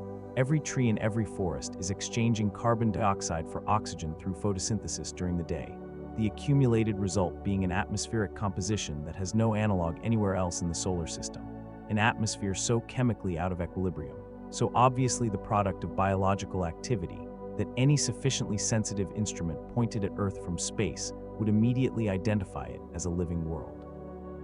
Every mountain is being worn down, grain, by rain and frost and the patient work of rivers carrying sediment to the sea. Every ocean floor is being pulled down at subduction zones, melted, and eventually returned to the surface through volcanoes, completing a geological cycle that has been running for billions of years. The planet is not sleeping tonight, it is working. It has been working without interruption for 4.54 billion years, and it will continue working for billions more.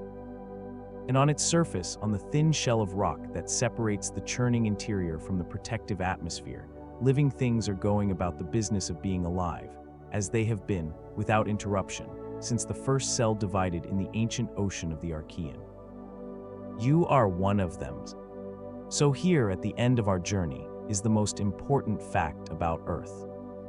Not its age, though 4.5 billion years is remarkable. Not its size, though it is perfectly proportioned for the purposes of life. Not the coincidence of its distance from the sun, or the stability provided by its moon, or the protection of its magnetic field, though all of these are genuine marvels. The most important fact about Earth is that you are on it. That the universe, in 13.8 billion years of evolution from a hot, dense point of energy to the vast, complex, star-filled cosmos of the present, found a way to arrange some of itself into a form capable of lying still in the darkness and listening to its own story, of understanding, even partially, what it is and where it came from and how improbably it came to be. Every ocean and mountain and forest and living creature shares the same tiny world, drifting silently through the darkness of space. Every atom in every body on this planet came from the same ancient stars. Every breath connects you to every living thing that has ever breathed. You are not on Earth's. You are Earth looking at itself, marveling at itself, wondering at the long, improbable chain of events that produced this moment. That is the most extraordinary thing we know. Rest now, the planet holds you. It has been holding living things for 4 billion years, and tonight it holds you, quietly, faithfully, in the only home any of us has ever known.